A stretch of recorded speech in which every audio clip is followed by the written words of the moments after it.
ਕਿ ਜਿਹੜਾ ਲਵਪ੍ਰੀਤ ਤੋਂ ਗੁਰਸ਼ਨ ਮੈਡਮ ਹੋ ਸਕਦੇ, ਕਈ ਹੋਰ ਵੀ ਲਵਪ੍ਰੀਤ ਹੋਣ ਜਿਨ੍ਹਾਂ ਦੀ ਜ਼ਿੰਦਗੀ ਬਾਰੇ ਸਾਨੂੰ ਪਤਾ ਹੀ ਨਹੀਂ। ਕਿ ਜਿਹੜਾ ਲਵਪ੍ਰੀਤ ਤੋਂ ਗੁਰਸ਼ਨ ਮੈਡਮ ਹੋ ਸਕਦੇ, ਕਈ ਹੋਰ ਵੀ ਲਵਪ੍ਰੀਤ ਹੋਣ ਜਿਨ੍ਹਾਂ ਦੀ ਜ਼ਿੰਦਗੀ ਬਾਰੇ ਸਾਨੂੰ ਪਤਾ ਹੀ ਨਹੀਂ। ਲਵਪ੍ਰੀਤ ਕਈ ਪਹਿਲਾਂ ਵੀ ਹੋਏ ਹੋਣਗੇ, ਇਸ ਤਰ੍ਹਾਂ ਦੇ ਕੇਸਿਸ ਹੋਏ ਹੋਣਗੇ ਜਿਹੜੇ ਨੋਟਿਸ 'ਚ ਨਹੀਂ ਆਏ। ਇਹ ਕੇਸ ਨੋਟਿਸ 'ਚ ਆ ਗਿਆ। ਹੁਣ ਸਾਡੇ ਸਾਹਮਣੇ ਆ ਰਹੀ ਹੈ ਕਿ ਪੰਜਾਬ ਦੇ ਵਿੱਚ ਲੜਕੀਆਂ ਵੀ ਧੋਖਾ ਦੇ ਸਕਦੀਆਂ ਨੇ, ਇਕੱਲੇ ਲੜਕੇ ਹੀ ਨਹੀਂ। ਲਵਪ੍ਰੀਤ ਅਤੇ ਬੇਅੰਤ ਦੇ ਮਾਮਲੇ ਦੇ ਵਿੱਚ ਆਖਿਰਕਾਰ ਕਿ ਲੋਕ ਇੰਨੀ ਜ਼ਿਆਦਾ ਦਿਲਚਸਪੀ ਕਿਉਂ ਲੈ ਰਹੇ ਨੇ? ਕਮਿਊਨੀਕੇਸ਼ਨ ਦੇਖੋ ਕਿ ਉਹਨਾਂ ਵਿੱਚ ਪੋਜ਼ਿਟਿਵ ਕਮਿਊਨੀਕੇਸ਼ਨ ਦੋਨਾਂ ਬੱਚਿਆਂ 'ਚ ਹੋ ਰਿਹਾ ਜਿਹੜੇ ਮੈਰਿਡ ਨੇ। ਜੇ ਕਮਿਊਨੀਕੇਸ਼ਨ ਨਹੀਂ ਹੋ ਰਿਹਾ ਤਾਂ ਫਿਰ ਉੱਥੇ ਦਖਲ ਦੇਣ ਦੀ ਜ਼ਰੂਰਤ ਹੈ, ਭਾਵੇਂ ਪਰਿਵਾਰ ਨੂੰ, ਭਾਵੇਂ ਸਮਾਜ ਨੂੰ, ਭਾਵੇਂ ਸਰਕਾਰ ਨੂੰ। ਕਿ ਕਮਿਊਨੀਕੇਸ਼ਨ ਟੁੱਟਦਾ ਹੈ, ਉੱਥੇ ਪ੍ਰੋਬਲਮ ਹੁੰਦੀ ਹੈ। ਹੋ ਸਕਦਾ ਹੈ ਲਵਪ੍ਰੀਤ ਨੂੰ ਲੱਗਿਆ ਹੋਵੇ ਕਿ ਮੈਂ ਰਿਸ਼ਤਾ ਹੀ ਟੁੱਟ ਗਿਆ ਮੇਰਾ, ਉਧਰੋਂ ਮੇਰੇ ਮਾਂ ਪਿਓ ਦੀ ਜ਼ਮੀਨ ਗਹਿਣੇ ਪੈ ਗਈ, ਉਧਰੋਂ ਮੇਰਾ ਆਹ ਹੋ ਗਿਆ। ਸੋ ਬੇਅੰਤ ਕੌਰ ਦੇ ਕੇਸ 'ਚ ਵੀ ਜੇ ਉਹ ਗਿਲਟੀ ਹੈ ਤਾਂ ਸ਼ੀ ਸ਼ੁੱਡ ਬੀ ਪੁਨਿਸ਼ਡ। ਉਹ ਕੋਈ ਚੱਕਰ ਨਹੀਂ, ਏਜੰਸੀਆਂ ਲੱਗੀਆਂ ਹੋਈਆਂ ਨੇ ਮਤਲਬ ਕੰਮ ਕਰਨ ਤੇ। ਜੇ ਡਿਪੋਰਟ ਹੋਣਾ ਹੋਇਆ ਤੇ ਜੇ ਜਨੂਨ ਕੇਸ ਹੋਇਆ ਤਾਂ ਹੋਏਗੀ, ਡੈਫੀਨਿਟਲੀ ਹੋਏਗੀ। ਗਾਲੀ ਹੁੰਦੀ ਹੈ ਨਾ ਵੀ 10 ਦਿਨਾਂ 'ਚ ਮੈਰਿਜ ਕੀਤੀ, ਕੁੜੀ ਚਲੀ ਗਈ ਬਾਹਰ, ਪੈਸੇ ਲਾਤੇ ਮੁੰਡਿਆਂ ਵਾਲਿਆਂ ਨੇ 25 ਲੱਖ 30 ਲੱਖ ਜਿਹੜੇ ਲਵਪ੍ਰੀਤ ਦੇ ਕੇਸ ਵੀ ਲੱਗੇ ਨੇ ਕਿ 25-30 ਲੱਖ ਰੁਪਈਆ ਵੀ ਲਾਇਆ ਹੈ, ਜ਼ਮੀਨ ਵੇਚੀ ਹੈ, ਕੋਈ ਗਹਿਣੇ ਪਾਈ ਹੈ, ਕਿੰਨੀ ਟੈਨਸ਼ਨ 'ਚ ਰਹੇ ਬੰਦੇ, ਤੇ ਫਿਰ ਵੀ ਉਹ ਬੱਚੇ ਨੇ ਜਾ ਕੇ ਉੱਥੇ ਰਿਸਪੌਂਡ ਨਹੀਂ ਕੀਤਾ। ਪਹਿਲਾਂ ਉਲਟ ਹੁੰਦਾ ਸੀ ਮੈਡਮ ਇਸ ਤੋਂ, ਕਿ ਪਹਿਲਾਂ ਲਾੜੇ ਬਾਹਰੋਂ ਆਉਂਦੇ ਸੀ NRI, ਉਹ ਇੱਥੇ ਕੁੜੀਆਂ ਨੂੰ ਵਿਆਹ ਕੇ ਧੋਖਾ ਕਰਕੇ ਚਲੇ ਜਾਂਦੇ ਸੀ। ਬੋਲ ਪੰਜਾਬ ਦੇਖ ਰਹੇ ਸਾਰੇ ਦਰਸ਼ਕਾਂ ਦਾ ਸਵਾਗਤ ਹੈ ਤੇ ਮੈਂ ਤੁਹਾਡੇ ਨਾਲ ਗੁਰਸ਼ਰਨ ਕੌਰ। ਅੱਜ ਅਸੀਂ ਇੱਕ ਵਾਰ ਫਿਰ ਤੋਂ ਤੁਹਾਡੇ ਰੂਬਰੂ ਕਰਵਾਉਣ ਜਾ ਰਹੀ ਇੱਕ ਅਜਿਹੀ ਸ਼ਖਸੀਅਤ ਨੂੰ ਜੋ ਕਿ ਸਮਾਜ ਦੇ ਵਿੱਚ ਵਿਚਰਨਾ ਕਿਵੇਂ ਆ, ਉਹਨਾਂ ਕਦਰਾਂ ਕੀਮਤਾਂ ਨੂੰ ਖੁਰਨ ਬਾਰੇ ਗੱਲ ਕਰਨਗੇ ਜੋ ਕਿ ਹੁਣ ਸਮਾਜ ਦੇ ਵਿੱਚੋਂ ਮੰਨਫੀ ਹੋ ਰਹੀਆਂ ਨੇ। ਕੀ ਕਾਰਨ ਹੈ ਇਸ ਦਾ, ਕਿਵੇਂ ਇਹਨਾਂ ਨੂੰ ਬਚਾਇਆ ਜਾ ਸਕਦਾ, ਇਸ ਸੰਬੰਧੀ ਅਸੀਂ ਗੱਲਬਾਤ ਕਰਾਂਗੇ। ਮੇਰੇ ਨਾਲ ਮੌਜੂਦ ਨੇ ਸਮਾਜ ਵਿਗਿਆਨ ਦੇ professor doctor Sukhdev Singh ji, PAU ਤੋਂ ਰਿਟਾਇਰਡ ਨੇ ਤੇ ਹੁਣ ਤੱਕ ਕਈ ਕਿਤਾਬਾਂ ਵੀ ਲਿਖ ਚੁੱਕੇ ਨੇ। ਪੰਜਾਬ ਦੇ ਵਿੱਚ ਇਸ ਸਮੇਂ ਇੱਕ ਬਹੁਤ ਹੀ ਜ਼ਿਆਦਾ ਭਖਦਾ ਮੁੱਦਾ ਬਣਿਆ ਹੋਇਆ ਹੈ ਲਵਪ੍ਰੀਤ ਸਿੰਘ ਦੀ ਖੁਦਕੁਸ਼ੀ ਦਾ। ਇਸ ਤੋਂ ਵੀ ਜ਼ਿਆਦਾ ਪੇਚੀਦਾ ਗੱਲ ਇਹ ਮੰਨੀ ਜਾ ਰਹੀ ਹੈ ਕਿ ਆਖਿਰਕਾਰ ਉਸਨੇ ਖੁਦਕੁਸ਼ੀ ਕਿਉਂ ਕੀਤੀ ਹੈ ਅਤੇ ਇਸ ਦੇ ਸਾਰੇ ਇਲਜ਼ਾਮਾਤ ਨੇ ਜਿਹੜਾ ਸਾਰੇ ਜ਼ਿੰਮੇਵਾਰ ਠਹਿਰਾਇਆ ਜਾ ਰਿਹਾ ਹੈ, ਉਹ ਠਹਿਰਾਇਆ ਜਾ ਰਿਹਾ ਉਸਦੀ ਵਿਦੇਸ਼ ਰਹਿੰਦੀ ਪਤਨੀ ਬੇਅੰਤ ਕੌਰ ਨੂੰ। ਇਹ ਸਾਰਾ ਜਿਹੜਾ ਕਿੱਸਾ ਵਾਪਰਿਆ ਹੈ ਪੰਜਾਬ ਦੇ ਵਿੱਚ ਅਤੇ ਪੰਜਾਬ ਦੇ ਲੋਕਾਂ ਦੀਆਂ ਭਾਵਨਾਤਮਕ ਫੀਲਿੰਗਸ ਨੇ ਜਿਹੜਾ ਉਹ ਮਹਿਸੂਸ ਕਰ ਰਹੇ ਨੇ ਗੱਲਾਂ ਨੂੰ ਲੈ ਕੇ, ਉਹ ਇਸ ਦੇ ਨਾਲ ਜੁੜ ਚੁੱਕੀਆਂ ਨੇ। ਮਾਨਸਿਕ ਤੌਰ ਤੇ ਵੀ ਉਹ ਜੁੜ ਚੁੱਕੇ ਨੇ, ਇੱਕ ਗੱਲ ਦਾ ਧਿਆਨ ਰੱਖ ਰਹੇ ਨੇ। ਤੁਸੀਂ ਇਸ ਸਾਰੀ ਪੇਚੀਦਾ ਹਾਲਾਤਾਂ ਨੂੰ ਕਿਸ ਨਜ਼ਰੀਏ ਦੇ ਨਾਲ ਦੇਖਦੇ ਹੋ? ਗੁਰਸ਼ਰਨ ਜੀ, ਤੁਸੀਂ ਠੀਕ ਫਰਮਾਇਆ ਕਿ ਜਿਹੜਾ ਲਵਪ੍ਰੀਤ ਦਾ ਕੇਸ ਹੈ ਇਹ ਅੱਜ ਕੱਲ੍ਹ ਬਹੁਤ ਹੀ ਸੋਸ਼ਲ ਮੀਡੀਆ ਤੇ ਹੋਰ ਜਿਹੜੇ ਜ਼ਰੀਏ ਨੇ ਮੀਡੀਆ ਦੇ, ਉਹਦੇ ਉੱਪਰ ਬਹੁਤ ਹੀ ਬਹਿਸ ਹੋ ਰਹੀ ਹੈ ਇਹਦੇ ਉੱਪਰ, ਜਾਂ ਇਸ ਨੂੰ ਡਿਸਕਸ ਕੀਤਾ ਜਾ ਰਿਹਾ ਹੈ ਕਿ ਪੰਜਾਬ ਤੋਂ ਇੱਕ ਲੜਕੀ ਗਈ ਹੈ ਵਿਆਹ ਕਰਾ ਕੇ, ਪਿੱਛੇ ਲੜਕਾ ਹੈ, ਤੇ ਉਹ ਮਤਲਬ ਉਹਦੇ ਇੱਕ ਸਬੰਧ ਇਸ ਤਰ੍ਹਾਂ ਦੇ ਹੋ ਗਏ ਕਿ ਉਸ ਨੂੰ ਸੁਈਸਾਈਡ ਕਰਨ ਲਈ ਕੁਝ ਲੋਕ ਮੰਨਦੇ ਨੇ ਇਸ ਚੀਜ਼ ਨੂੰ ਸੁਈਸਾਈਡ, ਕੁਝ ਲੋਕ ਅਜੇ ਫਿਲਹਾਲ ਨਹੀਂ ਮੰਨ ਰਹੇ, ਕੁਝ ਵੱਖ-ਵੱਖ ਵਰਸ਼ਨਸ ਨੇ। ਬਟ ਲਵਪ੍ਰੀਤ ਦਾ ਜਿਹੜਾ ਕੇਸ ਹੈ ਉਸ ਚੀਜ਼ ਨੂੰ ਮਤਲਬ ਕਿ ਪੰਜਾਬ ਦੇ ਵਿੱਚ ਇੰਨੀ ਹਾਈਲਾਈਟ ਮਤਲਬ ਹੋਇਆ, ਜਾਂ ਇੰਨਾ ਉਭਾਰਿਆ ਜਾ ਰਿਹਾ, ਜਾਂ ਉਭਾਰਿਆ ਗਿਆ ਹੈ, ਜਾਂ ਸੱਚ ਹੈ ਜਾਂ ਝੂਠ, ਇਹ ਅੱਗੇ ਮਤਲਬ ਪਤਾ ਚੱਲੇਗਾ। ਬਟ ਇੱਕ ਸਮਾਜ ਦੀ ਜਿਹੜੀ ਪੂਰੀ ਤਸਵੀਰ ਹੈ ਸਾਡੇ ਪੰਜਾਬੀ, ਉਹਦੀ ਇੱਕ ਰਿਫਲੈਕਸ਼ਨ ਲਵਪ੍ਰੀਤ ਦੇ ਜਿਹੜੇ ਸੁਸਾਈਡਲ ਕੇਸ ਹੈ ਇਹਦੇ ਵਿੱਚੋਂ ਨਜ਼ਰ ਆ ਰਹੀ ਹੈ ਸਾਨੂੰ। ਕਿ ਜਿਹੜਾ ਲਵਪ੍ਰੀਤ ਤੋਂ ਗੁਰਸ਼ਨ ਮੈਡਮ ਹੋ ਸਕਦੇ, ਕਈ ਹੋਰ ਵੀ ਲਵਪ੍ਰੀਤ ਹੋਣ ਜਿਨ੍ਹਾਂ ਦੀ ਜ਼ਿੰਦਗੀ ਬਾਰੇ ਸਾਨੂੰ ਪਤਾ ਹੀ ਨਹੀਂ। ਇਹ ਤਾਂ ਇੱਕ ਹਾਈਲਾਈਟ ਹੋ ਗਿਆ ਕੇਸ, ਇਸ ਕਰਕੇ ਸਾਨੂੰ ਮਤਲਬ ਸਾਰੇ ਪੰਜਾਬ ਦੇ ਵਿੱਚ ਪਤਾ ਚੱਲਿਆ। ਦੇਖੋ ਜਦੋਂ ਵੀ ਪਤਾ ਚੱਲਿਆ ਉਹਦੇ ਪਿੰਡ ਧਨੌਲੇ ਦੇ ਕੋਲ, ਤਾਂ ਲੱਗਦਾ ਕਿ ਉੱਥੇ ਬਹੁਤ ਸਾਰੇ ਲੋਕ ਹੋਰ ਵੀ ਆ ਗਏ, ਉੱਥੇ ਸਟੂਡੈਂਟਸ ਜਾਂ ਜਿਹੜੇ ਬੱਚੇ ਸੀ ਜਿਨ੍ਹਾਂ ਦੀ ਮੈਰਿਜਸ ਹੋਈਆਂ ਸੀ, ਉਹਨਾਂ ਨੇ ਵੀ ਆ ਕੇ ਆਪਣਾ, ਖਾਸ ਕਰਕੇ ਮੈਡਮ ਮਨੀਸ਼ਾ ਗੁਲਾਟੀ ਜਿਹੜੇ ਚੇਅਰਪਰਸਨ ਨੇ, ਉਹਨਾਂ ਨੂੰ ਆ ਕੇ ਦੱਸਿਆ।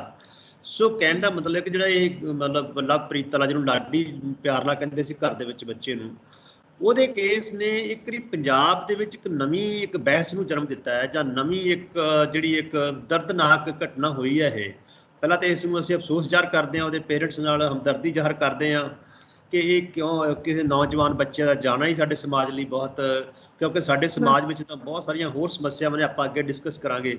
ਸੋ ਕਹਿਣ ਦਾ ਮਤਲਬ ਹੈ ਮੈਡਮ, ਇਹ ਜਿਹੜਾ ਵਿਆਹ ਕਰਾ ਕੇ ਬਾਹਰ ਜਾਣਾ ਕੁੜੀਆਂ ਜਾਂ ਮੁੰਡਿਆਂ ਵੱਲੋਂ, ਉੱਧਰ ਜਾ ਕੇ ਕਾਂਟੈਕਟ ਨਾ ਕਰਨਾ, ਜਾਂ ਥੋੜ੍ਹਾ ਧੋਖੇਬਾਜ਼ੀ ਦਾ ਕੇਸ ਕਹਿ ਲਓ ਹੋ ਜਾਣਾ, ਇਹਦੇ ਕਰਕੇ ਹੋ ਰਹੀਆਂ ਮੌਤਾਂ ਸਾਡੇ ਸਮਾਜ 'ਚ ਬਹੁਤ ਸਾਰੀਆਂ ਵੱਧ ਰਹੀਆਂ ਨੇ। ਅਤੇ ਲਵਪ੍ਰੀਤ ਦਾ ਕੇਸ ਜਿਹੜਾ ਹੈ ਉਹ ਪ੍ਰੈਜੈਂਟਲੀ ਬਹੁਤ ਹੋਇਆ, ਜੋ ਪਿਛਲੇ ਕੁਛ ਦਿਨਾਂ ਪਹਿਲਾਂ ਉਹਨਾਂ ਨੇ ਸੁਈਸਾਈਡ ਕਰ ਲਿਆ। ਤੇ ਇਸ ਕਰਕੇ ਇਹਦੇ ਵਿੱਚ ਆਪਾਂ ਬਹੁਤ ਸਾਰੀਆਂ ਗੱਲਾਂ ਆਪਾਂ ਅੱਗੇ ਹੋਰ ਕਰਾਂਗੇ ਕਿ ਇਹ ਕਿਉਂ ਕਾਰਨ ਵਾਪਰ ਰਹੇ ਨੇ ਸਾਡੇ ਪੰਜਾਬ 'ਚ ਖਾਸ ਕਰਕੇ, ਤੇ ਨਾਲ ਹੋਰ ਸਟੇਟਾਂ ਵਿੱਚ ਕਿਉਂ ਘੱਟ ਨੇ ਗੁਰਸ਼ਰਨ ਮੈਡਮ, ਮਤਲਬ ਸਾਡੇ ਪੰਜਾਬ 'ਚ ਇਹ ਕਿਉਂ ਜ਼ਿਆਦਾ ਇਹ ਚੀਜ਼ ਵੱਧ ਰਹੀ ਹੈ ਜੀ। ਅੱਛਾ, ਬੇਅੰਤ ਕੌਰ ਦੀ ਅਜਿਹੇ ਮੌਕੇ ਦੇ ਵਿੱਚ ਇੱਕ ਕੁੜੀ ਹੋਣ ਦੇ ਨਾਤੇ, ਪਤਨੀ ਹੋਣ ਦੇ ਨਾਤੇ ਨੈਤਿਕ ਜ਼ਿੰਮੇਵਾਰੀ ਕੀ ਬਣਦੀ ਸੀ? ਨੈਤਿਕਤਾ ਗੁਰਸ਼ਰਨ ਮੈਡਮ ਅਲੱਗ-ਅਲੱਗ ਸਮਾਜਾਂ ਦੇ ਵਿੱਚ ਅਲੱਗ-ਅਲੱਗ ਹੁੰਦੀਆਂ ਹਨ। ਸਾਡੇ ਭਾਰਤੀ ਸਮਾਜ ਦੇ ਵਿੱਚ ਇੱਕ ਪਤਨੀ ਕੋਲੋਂ ਆਸ਼ਾ ਕੀਤੀ ਜਾਂਦੀ ਹੈ ਕਿ ਉਹ ਕਮ ਸੇ ਕਮ ਪਤੀ ਨੂੰ ਲਾਇਲ ਰਹੇ ਆਫਟਰ ਮੈਰਿਜ, ਕਿ ਮੈਰਿਜ ਤੋਂ ਬਾਅਦ ਜਦੋਂ ਹੋ ਜੇ, ਕਿਉਂਕਿ ਸਾਡੇ ਸਮਾਜ 'ਚ ਜਿਹਦੇ ਵਿੱਚ ਖਾਸ ਕਰਕੇ ਹਿੰਦੂ ਸਮਾਜ ਦਾ ਪ੍ਰਭਾਵ ਹੈ, ਸਾਡੇ ਸਮਾਜ ਦੇ ਵਿੱਚ ਜਿਹੜੀ ਸ਼ਾਦੀ ਹੈ ਜਾਂ ਵਿਆਹ ਕਹਿ ਲਓ, ਇਸ ਨੂੰ ਇੱਕ ਬੜਾ ਹੀ ਪਵਿੱਤਰ ਰਿਸ਼ਤਾ ਮੰਨਿਆ ਗਿਆ ਹੈ। ਹਮ ਕਹਿੰਦੇ ਨੇ ਕਿ 7 ਜਨਮਾਂ ਦਾ ਰਿਸ਼ਤਾ ਬਣ ਜਾਂਦਾ ਹੈ। ਸਾਡੀ ਮਿਥੋਲੋਜੀਕਲ ਇਤਿਹਾਸ 'ਚ ਲਿਖਿਆ ਹੋਇਆ ਹੈ ਕਿ ਇਹ ਜਿਹੜੀ ਚੀਜ਼ ਹੈ, ਇਸ ਨੂੰ ਵਨਸ ਯੂ ਆਰ ਅੰਗੇਜਡ ਔਰ ਮੈਰਿਡ, ਕਿ ਤੁਸੀਂ ਇੱਕ ਹੀ ਵਿਆਹੇ ਗਏ ਜਾਂ ਅੰਗੇਜ ਹੋ ਗਏ, ਤਾਂ ਉਸ ਨੂੰ ਤੋੜਨਾ ਸਾਡੇ ਪੁਰਾਣੇ ਸਮਾਜ 'ਚ ਤਾਂ ਬਿਲਕੁਲ ਹੀ ਅਲਾਉਡ ਨਹੀਂ ਸੀ।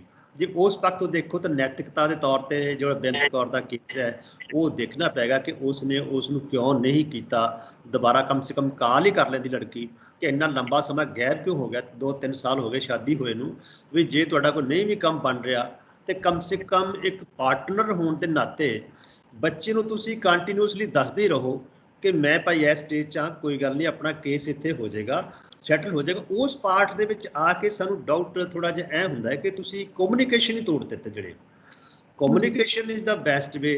ਪਰਿਵਾਰ 'ਚ ਵੀ ਕਮਿਊਨੀਕੇਸ਼ਨ ਮੈਡਮ ਹੋਏਗਾ ਤਾਂ ਹੀ ਪਰਿਵਾਰ ਚੱਲਣਗੇ।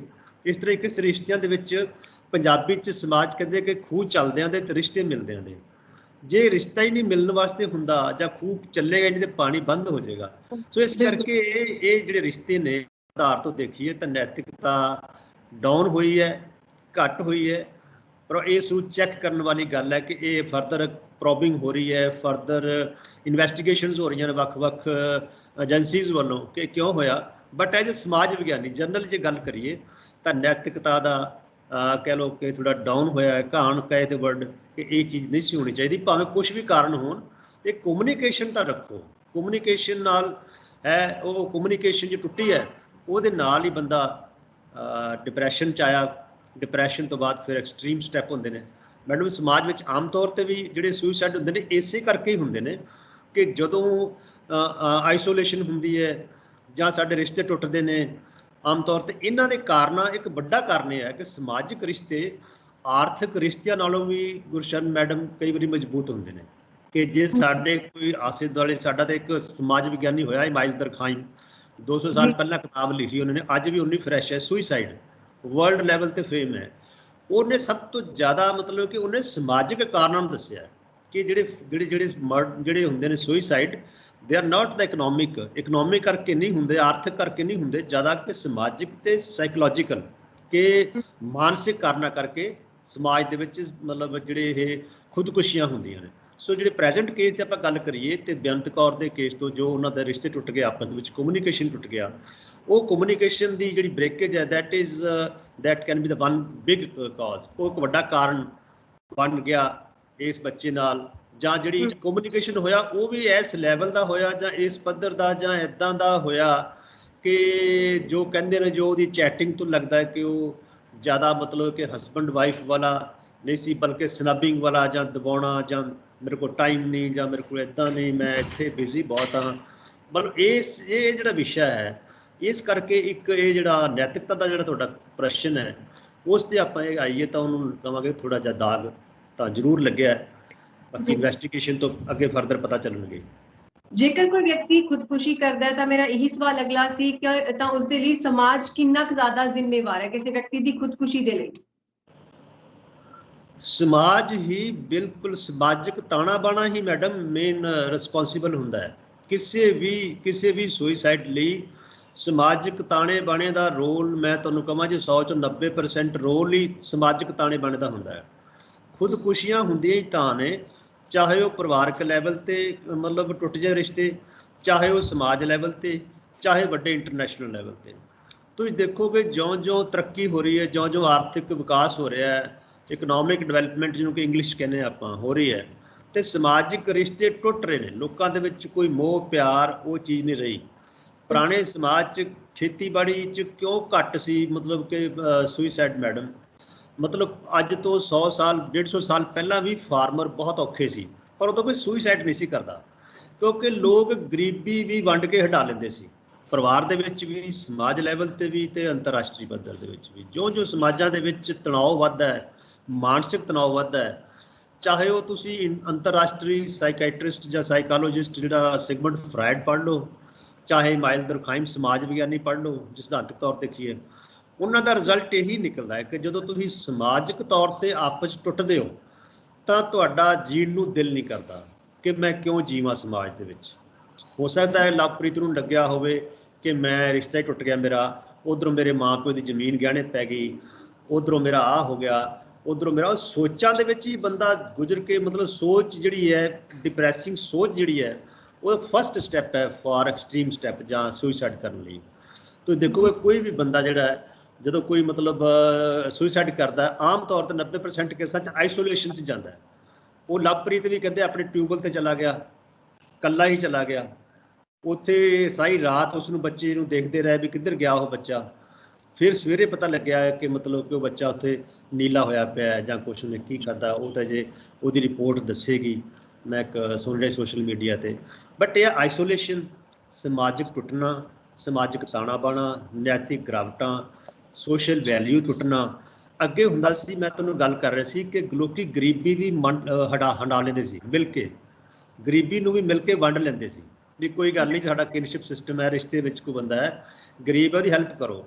ਹੁਣ ਤੁਸੀਂ ਦੇਖੋਗੇ ਹੁਣ ਅਗਲਾ ਕਹੇਗਾ ਕਿ ਨਹੀਂ ਯਾਰ ਇਹਨੂੰ ਭੁੱਖਾ ਮਰਨ ਦੇ, ਹੁਣ ਇਹਨੂੰ, ਕਿਉਂਕਿ ਸਾਡੇ ਰਿਸ਼ਤਿਆਂ ਦੇ ਵਿੱਚ ਇੰਨੀ ਦਰਾੜ ਆ ਚੁੱਕੀ ਹੈ ਹਰ ਚੀਜ਼ ਤੇ ਕਿ ਆਰਥਿਕ ਤਬਦੀਲੀ ਨੇ ਸਾਡੇ ਜਿਹੜੇ ਸਮਾਜਿਕ ਰਿਸ਼ਤੇ ਨੇ, ਕਿਉਂਕਿ ਹਰ ਕੋਈ ਦੌੜ ਲੱਗੀ ਹੋਈ ਹੈ, ਮੇਰਾ ਵੱਡਾ ਮੋਬਾਈਲ ਹੋਵੇ, ਵੱਡੀ ਕੋਠੀ ਹੋਵੇ, ਵੱਡੀ ਕਾਰ ਹੋਵੇ, ਦੂਜਾ ਭਾਵੇਂ। ਤੇ ਇਸੇ ਤਰ੍ਹਾਂ ਤੁਸੀਂ ਅੰਤਰਰਾਸ਼ਟਰੀ ਪੱਧਰ ਦੇਖ ਲਓ, ਥੋੜੇ ਜਿਹੇ ਪਰਿਵਾਰ ਨੇ, ਗੁਰਸ਼ਨ ਮੈਡਮ 62 64 ਪਰਿਵਾਰ ਨੇ ਜਿਨ੍ਹਾਂ ਨੇ ਦੁਨੀਆ ਦੀ ਅੱਧੀ ਦੌਲਤ ਤੇ ਕਬਜ਼ਾ ਕੀਤਾ ਹੋਇਆ ਹੈ। ਤੁਸੀਂ ਹਿਸਾਬ ਲਗਾ ਸਕਦੇ। ਇਸੇ ਤਰ੍ਹਾਂ ਸਾਡੇ ਕੰਟਰੀ ਇੱਕ ਪੂਅਰ ਕੰਟਰੀ ਹੈ, ਸਾਡਾ ਗਰੀਬੀ ਮੁਲਕ ਹੈ ਸਾਡਾ। ਗਰੀਬੀ ਇੱਕ ਕਾਰਨ ਹੈ ਜਿਹੜਾ ਲਵਪ੍ਰੀਤ ਦਾ ਮਤਲਬ ਕਿ ਸੁਈਸਾਈਡ ਦਾ ਵੀ ਹੋਇਆ, ਕਿਉਂਕਿ ਜੇ ਜ਼ਮੀਨ ਜ਼ਿਆਦਾ ਹੁੰਦੀ, ਇੱਥੇ ਕੰਮ ਚੰਗੇ ਚੱਲਦੇ ਹੁੰਦੇ ਤੇ ਉਹ ਸ਼ਾਇਦ ਨਾ ਇੱਥੋਂ ਜਾਂਦੇ। ਇਹ ਕਾਰਨ ਇੱਕ ਬਣਿਆ ਕਿ ਜਿਹੜਾ ਸਮਾਜਿਕ ਤਾਣਾ ਬਾਣਾ ਤੇ ਡਿਕਲਾਈਨਿੰਗ ਜਿਹੜੀਆਂ ਇਕਨੋਮਿਕ ਓਪਰਚੁਨਿਟੀਜ਼, ਇਹ ਇੱਕ ਵੱਡੇ ਕਾਰਨ। ਹਾਂਜੀ, ਇਹ ਪੰਜਾਬ ਦੇ ਵਿੱਚ ਇੰਨਾ ਜ਼ਿਆਦਾ ਕਿਉਂ ਹੈ ਤੇ ਸਮੱਸਿਆ ਦੀ ਜੜ ਕਿਹਨੂੰ ਮੰਨੋਗੇ ਤੁਸੀਂ, ਕਿਉਂ ਹੋ ਰਿਹਾ ਹੈ? ਹਾਂ ਗੁਰਸ਼ਰਨ ਜੀ, ਇਹਦੇ 2-3 ਕਾਰਨ ਮੇਨ ਨੇ। ਪੰਜਾਬੀ ਹੋਣਾ ਹੀ ਆਪਣੇ ਆਪ ਦੇ ਵਿੱਚ ਇੱਕ ਕਾਰਨ ਹੈ। ਪੰਜਾਬੀ ਸਟੱਫ ਬੜਾ ਅਗਰੈਸਿਵ ਸਟੱਫ ਹੈ ਹਿਊਮਨ ਬੀਇੰਗ ਦੇ ਵਿੱਚ। ਤੁਸੀਂ ਦੇਖੋਗੇ ਉਹ ਵੱਖ-ਵੱਖ ਇਤਿਹਾਸਿਕ ਕਾਰਨ ਨੇ, ਆਪਾਂ ਉਸ ਚੀਜ਼ 'ਚ ਨਾ ਜਾਈਏ। ਪੰਜਾਬੀ ਬੰਦਾ ਕਦੀ ਮੰਗ ਕੇ ਨਹੀਂ ਖਾ ਸਕਦਾ, ਉਹ ਹਾਰਡ ਵਰਕ ਕਰਕੇ ਖਾ ਸਕਦਾ ਹੈ। ਉਸ ਨੂੰ ਮਤਲਬ ਕਿ ਤੁਸੀਂ ਐ ਨਹੀਂ ਭੁਲਾ ਸਕਦੇ, ਮਤਲਬ ਕਦੀ ਆਪਾਂ ਦੇਖਾਂਗੇ ਨਹੀਂ ਮੰਗਤਾ ਬੰਦਾ। ਉਹ ਆਪਣੀ ਇੱਜ਼ਤ ਨਾਲ ਰੋਟੀ ਖਾਣਾ ਚਾਹੁੰਦਾ ਹੈ, ਪ੍ਰਾਊਡ ਨਾਲ ਖਾਣਾ ਚਾਹੁੰਦਾ ਹੈ। ਇੱਕ ਤਾਂ ਸਾਡਾ ਹਿਊਮਨ ਸਟੱਫ ਇਸ ਤਰ੍ਹਾਂ ਦਾ ਹੈ। ਨੰਬਰ 2 ਜਿਹੜਾ ਆਰਥਿਕ ਕਾਰਨ ਹੈ, ਪਹਿਲਾਂ ਖੇਤੀ ਆਧਾਰਿਤ ਸਮਾਜ ਸੀ, ਜ਼ਮੀਨਾਂ ਖੁੱਲੀਆਂ ਹੁੰਦੀਆਂ ਸੀ, ਪਾਪੂਲੇਸ਼ਨ ਵੀ ਘੱਟ ਸੀ ਤੇ ਕੰਮ ਚੱਲੀ ਜਾਂਦਾ ਸੀ, ਕੋਈ ਪ੍ਰੋਬਲਮ ਨਹੀਂ ਸੀ ਆ ਰਹੀ। ਹੁਣ ਪਿਛਲੇ ਕੁਝ ਸਮੇਂ ਦੇ ਵਿੱਚ ਜਿਹੜਾ ਹੈਗਾ ਖੇਤੀਬਾੜੀ ਦੀਆਂ ਜ਼ਮੀਨਾਂ ਜਿਹੜੀਆਂ ਨੇ ਘਟ ਗਈਆਂ। ਜੇ ਇੱਕ ਕਿਸਾਨ ਦੇ 4 ਮੁੰਡੇ ਨੇ, 10 ਏਕੜ ਜ਼ਮੀਨ ਹੈ, 2.5 ਏਕੜ ਬਣ ਗਈ, ਅੱਗੇ ਉਹਨਾਂ ਦੇ 2 ਪੁੱਤ ਹੋ ਗਏ, ਉਹ 1.25 ਕਿੱਲਾ ਬਣ ਗਈ। ਸੋ ਬਹੁਤ ਇਕਨੋਮਿਕਲ ਜਿਹੜਾ ਹੈ, ਜੇ 5-6 ਏਕੜ ਜਾਂ ਬਹੁਤ ਘੱਟ ਜ਼ਮੀਨ ਹੈ ਤੇ ਉਹਦੇ 'ਚੋਂ ਗੁਜ਼ਾਰੇ ਨਹੀਂ ਹੁੰਦੇ, ਉਹ 'ਚੋਂ ਆਮਦਨਾਂ ਘਟ ਗਈਆਂ, ਖੇਤੀ ਦੇ ਖਰਚੇ ਵੱਧ ਗਏ, ਕਿਉਂਕਿ ਸਾਡਾ ਸਮਾਜ ਅਜੇ ਵੀ ਪੇਂਡੂ ਸਮਾਜ ਹੈ। ਕਿਉਂਕਿ 65% ਤੋਂ ਉੱਪਰ ਆਬਾਦੀ ਜਿਹੜੀ ਹੈ ਉਹ ਪਿੰਡਾਂ 'ਚ ਰਹਿੰਦੀ ਹੈ ਤੇ 50% ਤੇ ਸ਼ਕਤੀ ਜਿਹੜੀ ਹੈ ਉਹ ਸਾਡੀ ਪੰਜਾਬ ਦੇ ਪੇਂਡੂ ਸੈਕਟਰ 'ਚ ਇੰਡੀਆ ਲੈਵਲ ਦੀ। ਜਦ ਕਿ ਸਾਡੀ ਜਿਹੜੀ ਇਨਕਮ ਹੈ ਉਹਦੇ 'ਚੋਂ ਉਹ ਸਾਰੀ 13% ਹੈ ਜੀ। 50% ਆਬਾਦੀ ਅੰਗੇਜਡ ਹੈ, 13% ਸਾਰੀ GDP ਉਹਦੇ 'ਚ ਆਉਂਦੀ ਹੈ ਜੀ ਖੇਤੀਬਾੜੀ 'ਚੋਂ। ਬਹੁਤ ਘੱਟ ਰਿਹਾ, ਕਿਸੇ ਟਾਈਮ 35% ਹੁੰਦੀ ਸੀ। ਸੋ ਕਹਿੰਦਾ ਮਤਲਬ ਆਰਥਿਕ ਕਾਰਨ, ਸਮਾਜਿਕ ਕਾਰਨ, ਮੈਂ ਤੁਹਾਨੂੰ ਕਿਹਾ ਮੰਡੀ ਸ਼ਕਤੀ ਵਰਡ ਜਿਹਨੂੰ ਆਪਾਂ ਮਾਰਕੀਟ ਫੋਰਸ ਬੋਲਦੇ ਹਾਂ, ਕਿ ਜਿਹਨੂੰ ਆਪਾਂ ਕਹਿੰਦੇ ਹਾਂ ਕਿ ਅੱਜ ਕੱਲ੍ਹ ਅੰਤਰਰਾਸ਼ਟਰੀ ਪੱਧਰ ਤੇ ਮਾਰਕੀਟ, ਬਾਹਰੋਂ ਮਾਰਕੀਟ ਆਪਰੇਟ ਕਰ ਰਹੀਆਂ ਨੇ।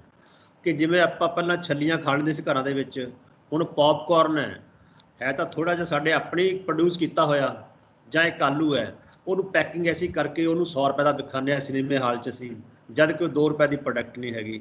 ਉਹ ਇੱਕ ਇਹ ਜਿਹੜੀ ਮਾਰਕੀਟ ਦੀ ਜਿਹੜੀ ਆ ਗਈ, ਮਾਰਕੀਟ ਨੇ ਸਾਡੀ ਜ਼ਿੰਦਗੀ ਮਹਿੰਗੀ ਕਰਤੀ, ਸਾਡਾ ਜਿਹੜੇ ਸੋਰਸਿਸ ਨੇ ਉਹ ਸਾਰੇ ਸਕਵੀਜ਼ ਕਰਤੇ। ਨਾਲ ਦੀ ਨਾਲ ਸਾਡੇ ਹੋਰ ਫੈਕਟਰ ਜਿਹੜੇ ਨੇ, ਇਹਦੇ ਨਾਲ ਕੀ ਹੋਇਆ ਕਿ ਸਾਡੀਆਂ ਆਮਦਨਾਂ 'ਚ ਘਾਟਾ ਹੋ ਗਿਆ ਤੇ ਜਿਹੜੇ ਖਰਚੇ ਨੇ ਉਹ ਬਹੁਤ ਵੱਧ ਗਏ। ਖਰਚੇ ਵਧਣ ਨਾਲ ਤੇ ਹੋਰ ਤਬਦੀਲੀਆਂ, ਫਿਰ ਐਸਪੀਰੇਸ਼ਨ ਬੜੇ ਵੱਧ ਗਏ ਮੈਡਮ। ਟੈਕਨੋਲੋਜੀ ਬੜਾ ਵੱਡਾ ਫੈਕਟਰ ਹੈ। ਜਿਹੜਾ ਤਕਨੀਕੀ ਵਿਗਿਆਨ ਆ ਗਿਆ ਜਾਂ ਗਿਆਨ ਆ ਗਿਆ, ਹੁਣ ਤੁਸੀਂ ਦੇਖੋਗੇ ਕੋਈ ਸਧਾਰਨ ਬੰਦਾ ਕੋਈ ਸਾਈਕਲ ਤੇ ਵੀ ਨਹੀਂ ਚੱਲ ਕੇ ਰਾਜੀ ਇੰਡੀਆ ਵਿੱਚ। ਹੁਣ ਆਪਣੇ ਐਵਰੀਬਾਡੀ ਵਾਂਟਸ ਸਕੂਟਰ ਜਾਂ ਕਾਰ ਜਾਂ ਕੋਈ ਹੋਰ, ਸਾਡੇ ਜੇ ਹੋੜ ਲੱਗੀ ਹੋਈ ਹੈ। ਜਦ ਕਿ ਕਈ ਯੂਰਪੀ ਮੁਲਕ ਇਸ ਤੋਂ ਪਿੱਛੇ ਮੁੜ ਰਹੇ ਨੇ ਦੇਖ ਦੇਖ ਕੇ ਕਿ ਜਿਹੜਾ ਤਕਨੀਕੀ ਗਿਆਨ ਹੈ ਇਕੱਲਾ ਇਹ ਖੁਸ਼ੀ ਨਹੀਂ ਦਿੰਦਾ। ਤੁਸੀਂ ਦੇਖੋਗੇ ਉਹ ਸਾਈਕਲ ਜਾਪਾਨ 'ਚ ਜ਼ਿਆਦਾ ਚਲਾਉਂਦੇ ਨੇ, ਰਾਦਰ ਸਾਡੇ 'ਚ ਮਤਲਬ ਘੱਟ ਨੇ। ਮੈਂ ਆਪਾਂ ਗੱਲ ਕਰ ਰਹੇ ਸੀ ਨਾ ਪਹਿਲਾਂ, ਜਾਪਾਨ ਸਮਾਜ ਦੀ ਵੈਸੇ ਗੱਲ ਆ ਗਈ ਕਿ ਜਾਪਾਨ ਦੇ ਵਿੱਚ ਪਹਿਲਾਂ 10ਵੀਂ ਪਾਸ ਬੱਚੇ ਜਾਂ 12ਵੀਂ ਪਾਸ ਦੇ ਨੇੜੇ ਤੇੜੇ ਬੱਚੇ ਬਹੁਤ ਸੁਸਾਈਡ ਕਰਦੇ ਸੀ। ਉਹ ਪ੍ਰੈਸ਼ਰ ਹੁੰਦਾ ਸੀ ਸਮਾਜ ਦਾ ਕਿ ਜੇ ਤੂੰ ਨਾ ਐਕਸੈਲ ਕੀਤਾ, 90% ਨੰਬਰ ਨਹੀਂ ਆਏ ਤਾਂ ਮੁੰਡੇ ਛਾਲਾਂ ਮਾਰ ਲੈਂਦੇ ਸੀ ਨਹਿਰਾਂ ਵਿੱਚ। ਉਹਨਾਂ ਨੇ ਹੌਲੀ ਹੌਲੀ ਆਪਣੇ ਸਿਸਟਮ ਨੂੰ ਬਦਲਿਆ, ਆਪਣੇ ਸਿਸਟਮ ਨੂੰ ਚੇਂਜ ਕੀਤਾ ਕਿ ਨਹੀਂ ਆਪਾਂ ਵਿਦਿਆਰਥੀਆਂ ਨੂੰ ਇੰਨਾ ਨਹੀਂ ਪ੍ਰੈਸ਼ਰ ਪਾਉਣਾ। ਸੋ ਸੋਸ਼ਲ ਪ੍ਰੈਸ਼ਰ ਇੱਕ ਬਹੁਤ ਵੱਡਾ ਕਾਰਨ ਸੀ ਸੁਸਾਈਡ ਦੇ ਵਿੱਚ, ਜਿਵੇਂ ਮਾਈਲ ਦੁਰਖਾਈਮ ਕਹਿੰਦਾ ਜੀ। ਸੋ ਆਪਾਂ ਉਸ ਚੀਜ਼ 'ਤੇ ਹੈ ਕਿ ਸਾਡੇ ਪੰਜਾਬ ਦੇ ਵਿੱਚ ਮੈਂ ਦੱਸਿਆ ਕਿ ਸਾਡਾ ਸਟੱਫ ਜਿਹੜਾ ਤੁਸੀਂ ਦੇਖੋਗੇ ਹਰਿਆਣੇ 'ਚ ਘੱਟ ਹੈ ਜੀ, ਜਾਂ ਮੱਧ ਪ੍ਰਦੇਸ਼ 'ਚ ਘੱਟ ਹੈ, ਹਿਮਾਚਲ 'ਚ ਘੱਟ ਹੈ, ਹੋਰ ਪਾਸੇ ਘੱਟ ਹੈ। ਇਹਦੇ ਇੱਕ ਕਾਰਨ ਹੈ ਮੈਡਮ ਟ੍ਰੈਂਡ ਸੈਟਿੰਗ, ਕਿ ਮੇਰਾ ਗੁਆਂਢੀ ਗਿਆ, ਉਹਦਾ ਬੱਚਾ ਚਲਾ ਗਿਆ, ਮੈਂ ਵੀ ਕਹੂੰਗਾ ਕਿ ਮੇਰਾ ਬੱਚਾ ਵੀ ਜਾ ਕੇ ਸੈਟਲ ਹੋ ਜਾਏ। ਦੇਖੋਗੇ ਤੁਸੀਂ ਪਿੰਡਾਂ ਦੇ ਪਿੰਡ ਖਾਲੀ ਪਏ ਨੇ ਹੁਣ ਪੰਜਾਬ ਦੇ ਵਿੱਚ। ਇੰਨੀ ਸਟਰੋਂਗ ਤਬਦੀਲੀ ਆ ਰਹੀ ਹੈ, ਖਾਸ ਕਰਕੇ ਪਿਛਲੇ 20-30 ਸਾਲਾਂ ਦੇ ਵਿੱਚ ਬਹੁਤ ਜ਼ਿਆਦਾ ਵੱਡੀ ਤਬਦੀਲੀ ਆਈ ਹੈ। ਇਹ ਇਸੇ ਕਰਕੇ ਕਿ ਟ੍ਰੈਂਡ ਬਣ ਗਿਆ ਕਿ ਨਹੀਂ। ਹੁਣ ਇਹਦਾ ਬੜੇ ਮਲਟੀਪਲ ਕਾਰਨ ਨੇ, ਬੜਾ ਗੁੰਝਲਦਾਰ ਮਸਲਾ ਹੈ ਕਿ ਮਾਂ ਪਿਓ ਵੀ ਚਾਹੁੰਦਾ ਕਿ +2 ਤੋਂ ਬਾਅਦ ਫ੍ਰੀ ਹੋ ਜਾਈਏ ਤੇ ਬੱਚੇ ਵੀ ਚਾਹੁੰਦੇ ਜਾ ਕੇ ਅਸੀਂ ਫ੍ਰੀ ਹੋ ਜਾਈਏ। ਹੁਣ ਜਦੋਂ ਅਸੀਂ ਸੀ ਜਾਂ ਸਾਡੇ ਤੋਂ ਪਹਿਲਾਂ ਵੱਡੇ ਬੰਦੇ ਸੀ, ਉਹ ਸਟਰਗਲ ਕਰਦੇ ਕਰਦੇ 30-30 ਸਾਲ ਦੀ ਉਮਰ 'ਚ ਜਾ ਕੇ ਤੇ ਨੌਕਰੀਆਂ ਮਿਲਦੀਆਂ ਸੀ। ਜੇ ਤਾਂ ਠੀਕ 28-30 ਸਾਲ 'ਚ ਨੌਕਰੀ ਮਿਲ ਵੀ ਗਈ ਤਾਂ ਵੀ ਕੋਈ ਪ੍ਰੋਬਲਮ ਨਹੀਂ ਸੀ, ਸਾਰਾ ਕੁਛ ਹੀ ਮਿਲ ਜਾਂਦਾ ਜ਼ਿੰਦਗੀ 'ਚ। ਹੁਣ ਇੱਕ ਅਗਰੈਸਿਵਨੈਸ ਬਿਹੇਵੀਅਰ ਦੇ ਵਿੱਚ ਨਾ, ਬਿਹੇਵੀਅਰਲ ਚੇਂਜਸ ਜਿਹੜੀਆਂ ਆ ਰਹੀਆਂ ਨੇ, ਇਹ ਬੜਾ ਵੱਡਾ ਫੈਕਟਰ ਹੈ ਕਿ ਅਸੀਂ ਚਾਹੁੰਦੇ ਹਾਂ ਫਟਾਫਟ ਮਾਂ ਪਿਓ ਵੀ ਸ਼ਾਇਦ ਤੇ ਆਪਣਾ ਜਿਹੜੇ ਆਪਣੇ ਲੜਕੇ ਵੀ ਲੜਕੀਆਂ ਨੇ ਕਿ ਆਫਟਰ +2 ਇੱਕ ਉਧਰ ਦੀ ਅਟਰੈਕਸ਼ਨ ਫੋਰਨ ਕੰਟਰੀ ਦੀ, ਪੰਜਾਬ ਦਾ ਐਕਸਪੋਜ਼ਰ ਬਹੁਤ ਹੋ ਗਿਆ, ਬੜਾ ਵੱਡਾ ਕਾਰਨ ਹੈ ਜੀ ਕਿ ਬਾਹਰੋਂ ਫੋਰਨ ਤੋਂ ਲੋਕ ਆਏ ਤੇ ਇੱਥੇ ਬੜਾ ਦੇਖਾ ਦੇਖੀ ਕੀਤੀ। ਜਿਵੇਂ ਪਹਿਲਾਂ ਦੁਆਬੇ 'ਚ ਹੋਇਆ, ਵੱਡੀਆਂ ਵੱਡੀਆਂ ਕੋਠੀਆਂ ਪਾਤੀਆਂ ਦੁਆਬੇ, ਪਹਿਲਾਂ ਦੁਆਬੇ 'ਚ ਹੀ ਬਹੁਤਾ ਮਾਈਗ੍ਰੇਸ਼ਨ ਹੋਈ ਸਾਡੀ, ਕਪੂਰਥਲਾ, ਜਲੰਧਰ, ਹੁਸ਼ਿਆਰਪੁਰ, ਹੌਲੀ ਸਾਰਾ ਪੰਜਾਬ ਵੀ ਆ ਗਿਆ ਜੀ। ਹੁਣ ਹੌਲੀ ਹੌਲੀ ਹੋਰ ਸਟੇਟਾਂ 'ਚ ਵੀ ਜਾ ਰਹੇ ਨੇ, but Punjab is the prime. ਤੁਸੀਂ ਦੇਖੋ ਨਾ, ਕਹਿੰਦੇ ਜੇ 3600 ਕੰਪਲੇਂਟਸ ਗਈਆਂ ਨੇ with the ministry of external affair, ਜਿਹੜੀਆਂ ਇਹਨਾਂ ਵਾਸਤੇ ਕੁੜੀਆਂ ਦਾ ਜਿਹੜਾ ਕੇਸ ਹੈ, ਤਾਂ 3000 ਇਕੱਲੇ ਪੰਜਾਬ ਦੀਆਂ ਦੱਸ ਦੇਣਾ ਤੁਸੀਂ, ਜੋ ਡਾਟਾ ਬੋਲਦਾ ਜੀ ਹੈ ਜੀ। ਟੋਟਲ 25 ਲੱਖ ਸਾਡਾ ਡਿਆਸਪੋਰਾ ਵਸਿਆ ਹੋਇਆ, ਪੰਜਾਬੀ ਡਿਆਸਪੋਰਾ ਬਾਹਰਲੇ ਕੰਟਰੀਆਂ ਦੇ ਵਿੱਚ। ਤੇ ਅੱਜ ਕੱਲ੍ਹ ਤੁਸੀਂ ਦੇਖੋਗੇ ਨਾ ਪੰਜਾਬ 'ਚ ਜਿਹੜੇ ਆਈਲੈਟ ਸੈਂਟਰ ਨੇ, 15,000 ਤੋਂ 20,000 ਦੇ ਵਿੱਚ ਗਿਣਤੀ ਰੱਖ ਜਾ। ਤੁਸੀਂ ਦੇਖਦੇ ਹੋ ਹਰ ਜਗ੍ਹਾ ਤੇ, ਹਰ ਗਲੀ ਦੇ ਵਿੱਚ ਜਿੱਥੇ ਕਾਲਜਸ ਹੁੰਦੇ ਸੀ, ਸਕੂਲ ਹੁੰਦੇ ਸੀ, ਨਾਓ ਤੁਸੀਂ ਦੇਖ ਸਕਦੇ ਹੋ ਆਈਲੈਟ ਸੈਂਟਰ, ਆਈਲੈਟ ਸੈਂਟਰਸ ਹੈ ਜੀ। ਹੁਣ ਦੇਖੋ ਇੱਕ ਇੰਨੀ ਚੇਂਜ ਆ ਗਈ, ਤਬਦੀਲੀ ਆ ਗਈ। ਇਹ ਕਾਰਨ ਨੇ ਮੈਡਮ ਜਿਹੜੇ ਸਾਨੂੰ, ਸਾਡੇ ਜਿਹੜੀ ਯੰਗ ਪਨੀਰੀ ਹੈ, ਯੰਗ ਯੂਥ ਹੈ, ਕਾਲਜ ਖਾਲੀ ਪਏ ਨੇ, ਸਕੂਲ ਆਫਟਰ +2 ਖਾਲੀ ਹੋ ਰਹੇ ਨੇ। ਤਾਂ ਇਹ ਚੱਕਰ ਹੈ ਵੀ ਸਾਡਾ ਜਿਹੜਾ ਪੰਜਾਬੀ ਸਮਾਜ ਹੈ, ਸਾਡਾ ਸਟੱਫ, ਸਾਡੇ ਐਸਪੀਰੇਸ਼ਨਸ, ਸਾਡੇ ਮਤਲਬ ਐਕਸਪੋਜ਼ਰ ਤੇ ਸਾਡੀ ਆਰਥਿਕ ਕਾਰਨ, ਇਹ ਸਾਰੇ ਕਾਰਨ ਨੇ ਜਿਨ੍ਹਾਂ ਕਰਕੇ ਸਾਡੇ ਜਿਹੜੀ ਯੂਥ ਹੈ, ਚਾਹੇ ਕੁੜੀ ਹੈ ਚਾਹੇ ਮੁੰਡਾ ਹੈ, ਉਹ ਜ਼ਿਆਦਾ ਬਾਹਰ ਅਟਰੈਕਟ ਹੋ ਰਿਹਾ, ਬਾਹਰ ਨੂੰ ਜਾ ਰਿਹਾ। ਕੁਛ ਕਾਰਨ ਜੈਨੂਅਨ ਨੇ, ਕੁਛ ਥੋੜੇ ਜਿਹੇ ਜਿਹੜੇ ਚੰਗੇ ਭਲੇ ਪਰਿਵਾਰ ਨੇ ਗੁਰਸ਼ਨ ਮੈਡਮ, ਉਹ ਵੀ ਜਾ ਰਹੇ ਨੇ ਜਿਨ੍ਹਾਂ ਦੀ ਜ਼ਮੀਨ 100 ਏਕੜ ਹੈ। ਸਹੀ ਜੀ ਵੀ ਨੇ, ਮੁੰਡਿਆਂ ਦੇ ਜਿਹੜੇ ਕਾਲਜ ਸੀ ਉਹ ਬੰਦ ਹੋ ਚੁੱਕੇ ਨੇ, ਹੁਣ ਦਿਖਾਈ ਹੀ ਨਹੀਂ ਦਿੰਦੇ। ਕੁੜੀਆਂ ਵਾਲੇ ਕਾਲਜ ਵੀ ਮਰਜ ਹੋ ਰਹੇ ਨੇ, ਐਡਮਿਸ਼ਨਾਂ ਪੂਰੀਆਂ ਨਹੀਂ ਪੂਰੀਆਂ ਉਹਨਾਂ ਦੀਆਂ। ਬਿਲਕੁਲ ਸੱਚ ਕਹਿ ਰਹੇ ਹੋ। ਇਸ ਵਾਰੀ ਤੁਸੀਂ ਸਮਾਜ ਵਿਗਿਆਨ ਕੀ ਕਹਿੰਦਾ ਹੈ ਕਿ ਆਖਿਰਕਾਰ ਜੇਕਰ ਕਿ ਆਪਣੀ ਦਿੱਖ ਬਦਲਦਾ ਹੈ, ਜਿਵੇਂ ਕਿ ਆਪਾਂ ਜੇ ਸਟੇਟਸ ਦੀ ਗੱਲ ਕਰੀਏ, ਕੋਈ ਮੈਰਿਡ ਨਾ ਲਿਖਵਾ ਕੇ ਸਿੰਗਲ ਲਿਖਵਾਉਂਦਾ ਹੈ, ਕੀ ਕਾਰਨ ਹੋ ਸਕਦਾ ਹੈ ਕਿ ਉਹ ਆਪਣੀ ਦਿੱਖ ਬਦਲਣ ਦੀ ਕੋਸ਼ਿਸ਼ ਕਰਦਾ ਬਾਹਰ ਜਾ ਕੇ? ਮੈਡਮ ਇਹਦੇ ਵਿੱਚ ਫਿਰ ਆਪਣੇ ਇੰਟਰਨਲ ਜਿਹੜੀਆਂ ਆਪਣੀਆਂ ਖੁਆਇਸ਼ਾਂ ਨੇ ਨਾ ਜੀ, ਇਸ ਬੰਦੇ ਨੂੰ ਕੋਈ ਪੜ੍ਹ ਨਹੀਂ ਸਕਦਾ। ਆਪਾਂ ਦੋਨੇ ਇੰਟਰਵਿਊਜ਼ ਕਰ ਰਹੇ ਹਾਂ, ਵਾਟ ਇਜ਼ ਇਨਸਾਈਡ ਆਵਰ ਸੈਲਵਸ, ਉਹ ਤੇ ਓਨਲੀ ਗੋਡ ਨੋਜ਼ ਜਾਂ ਵੀ ਨੋ।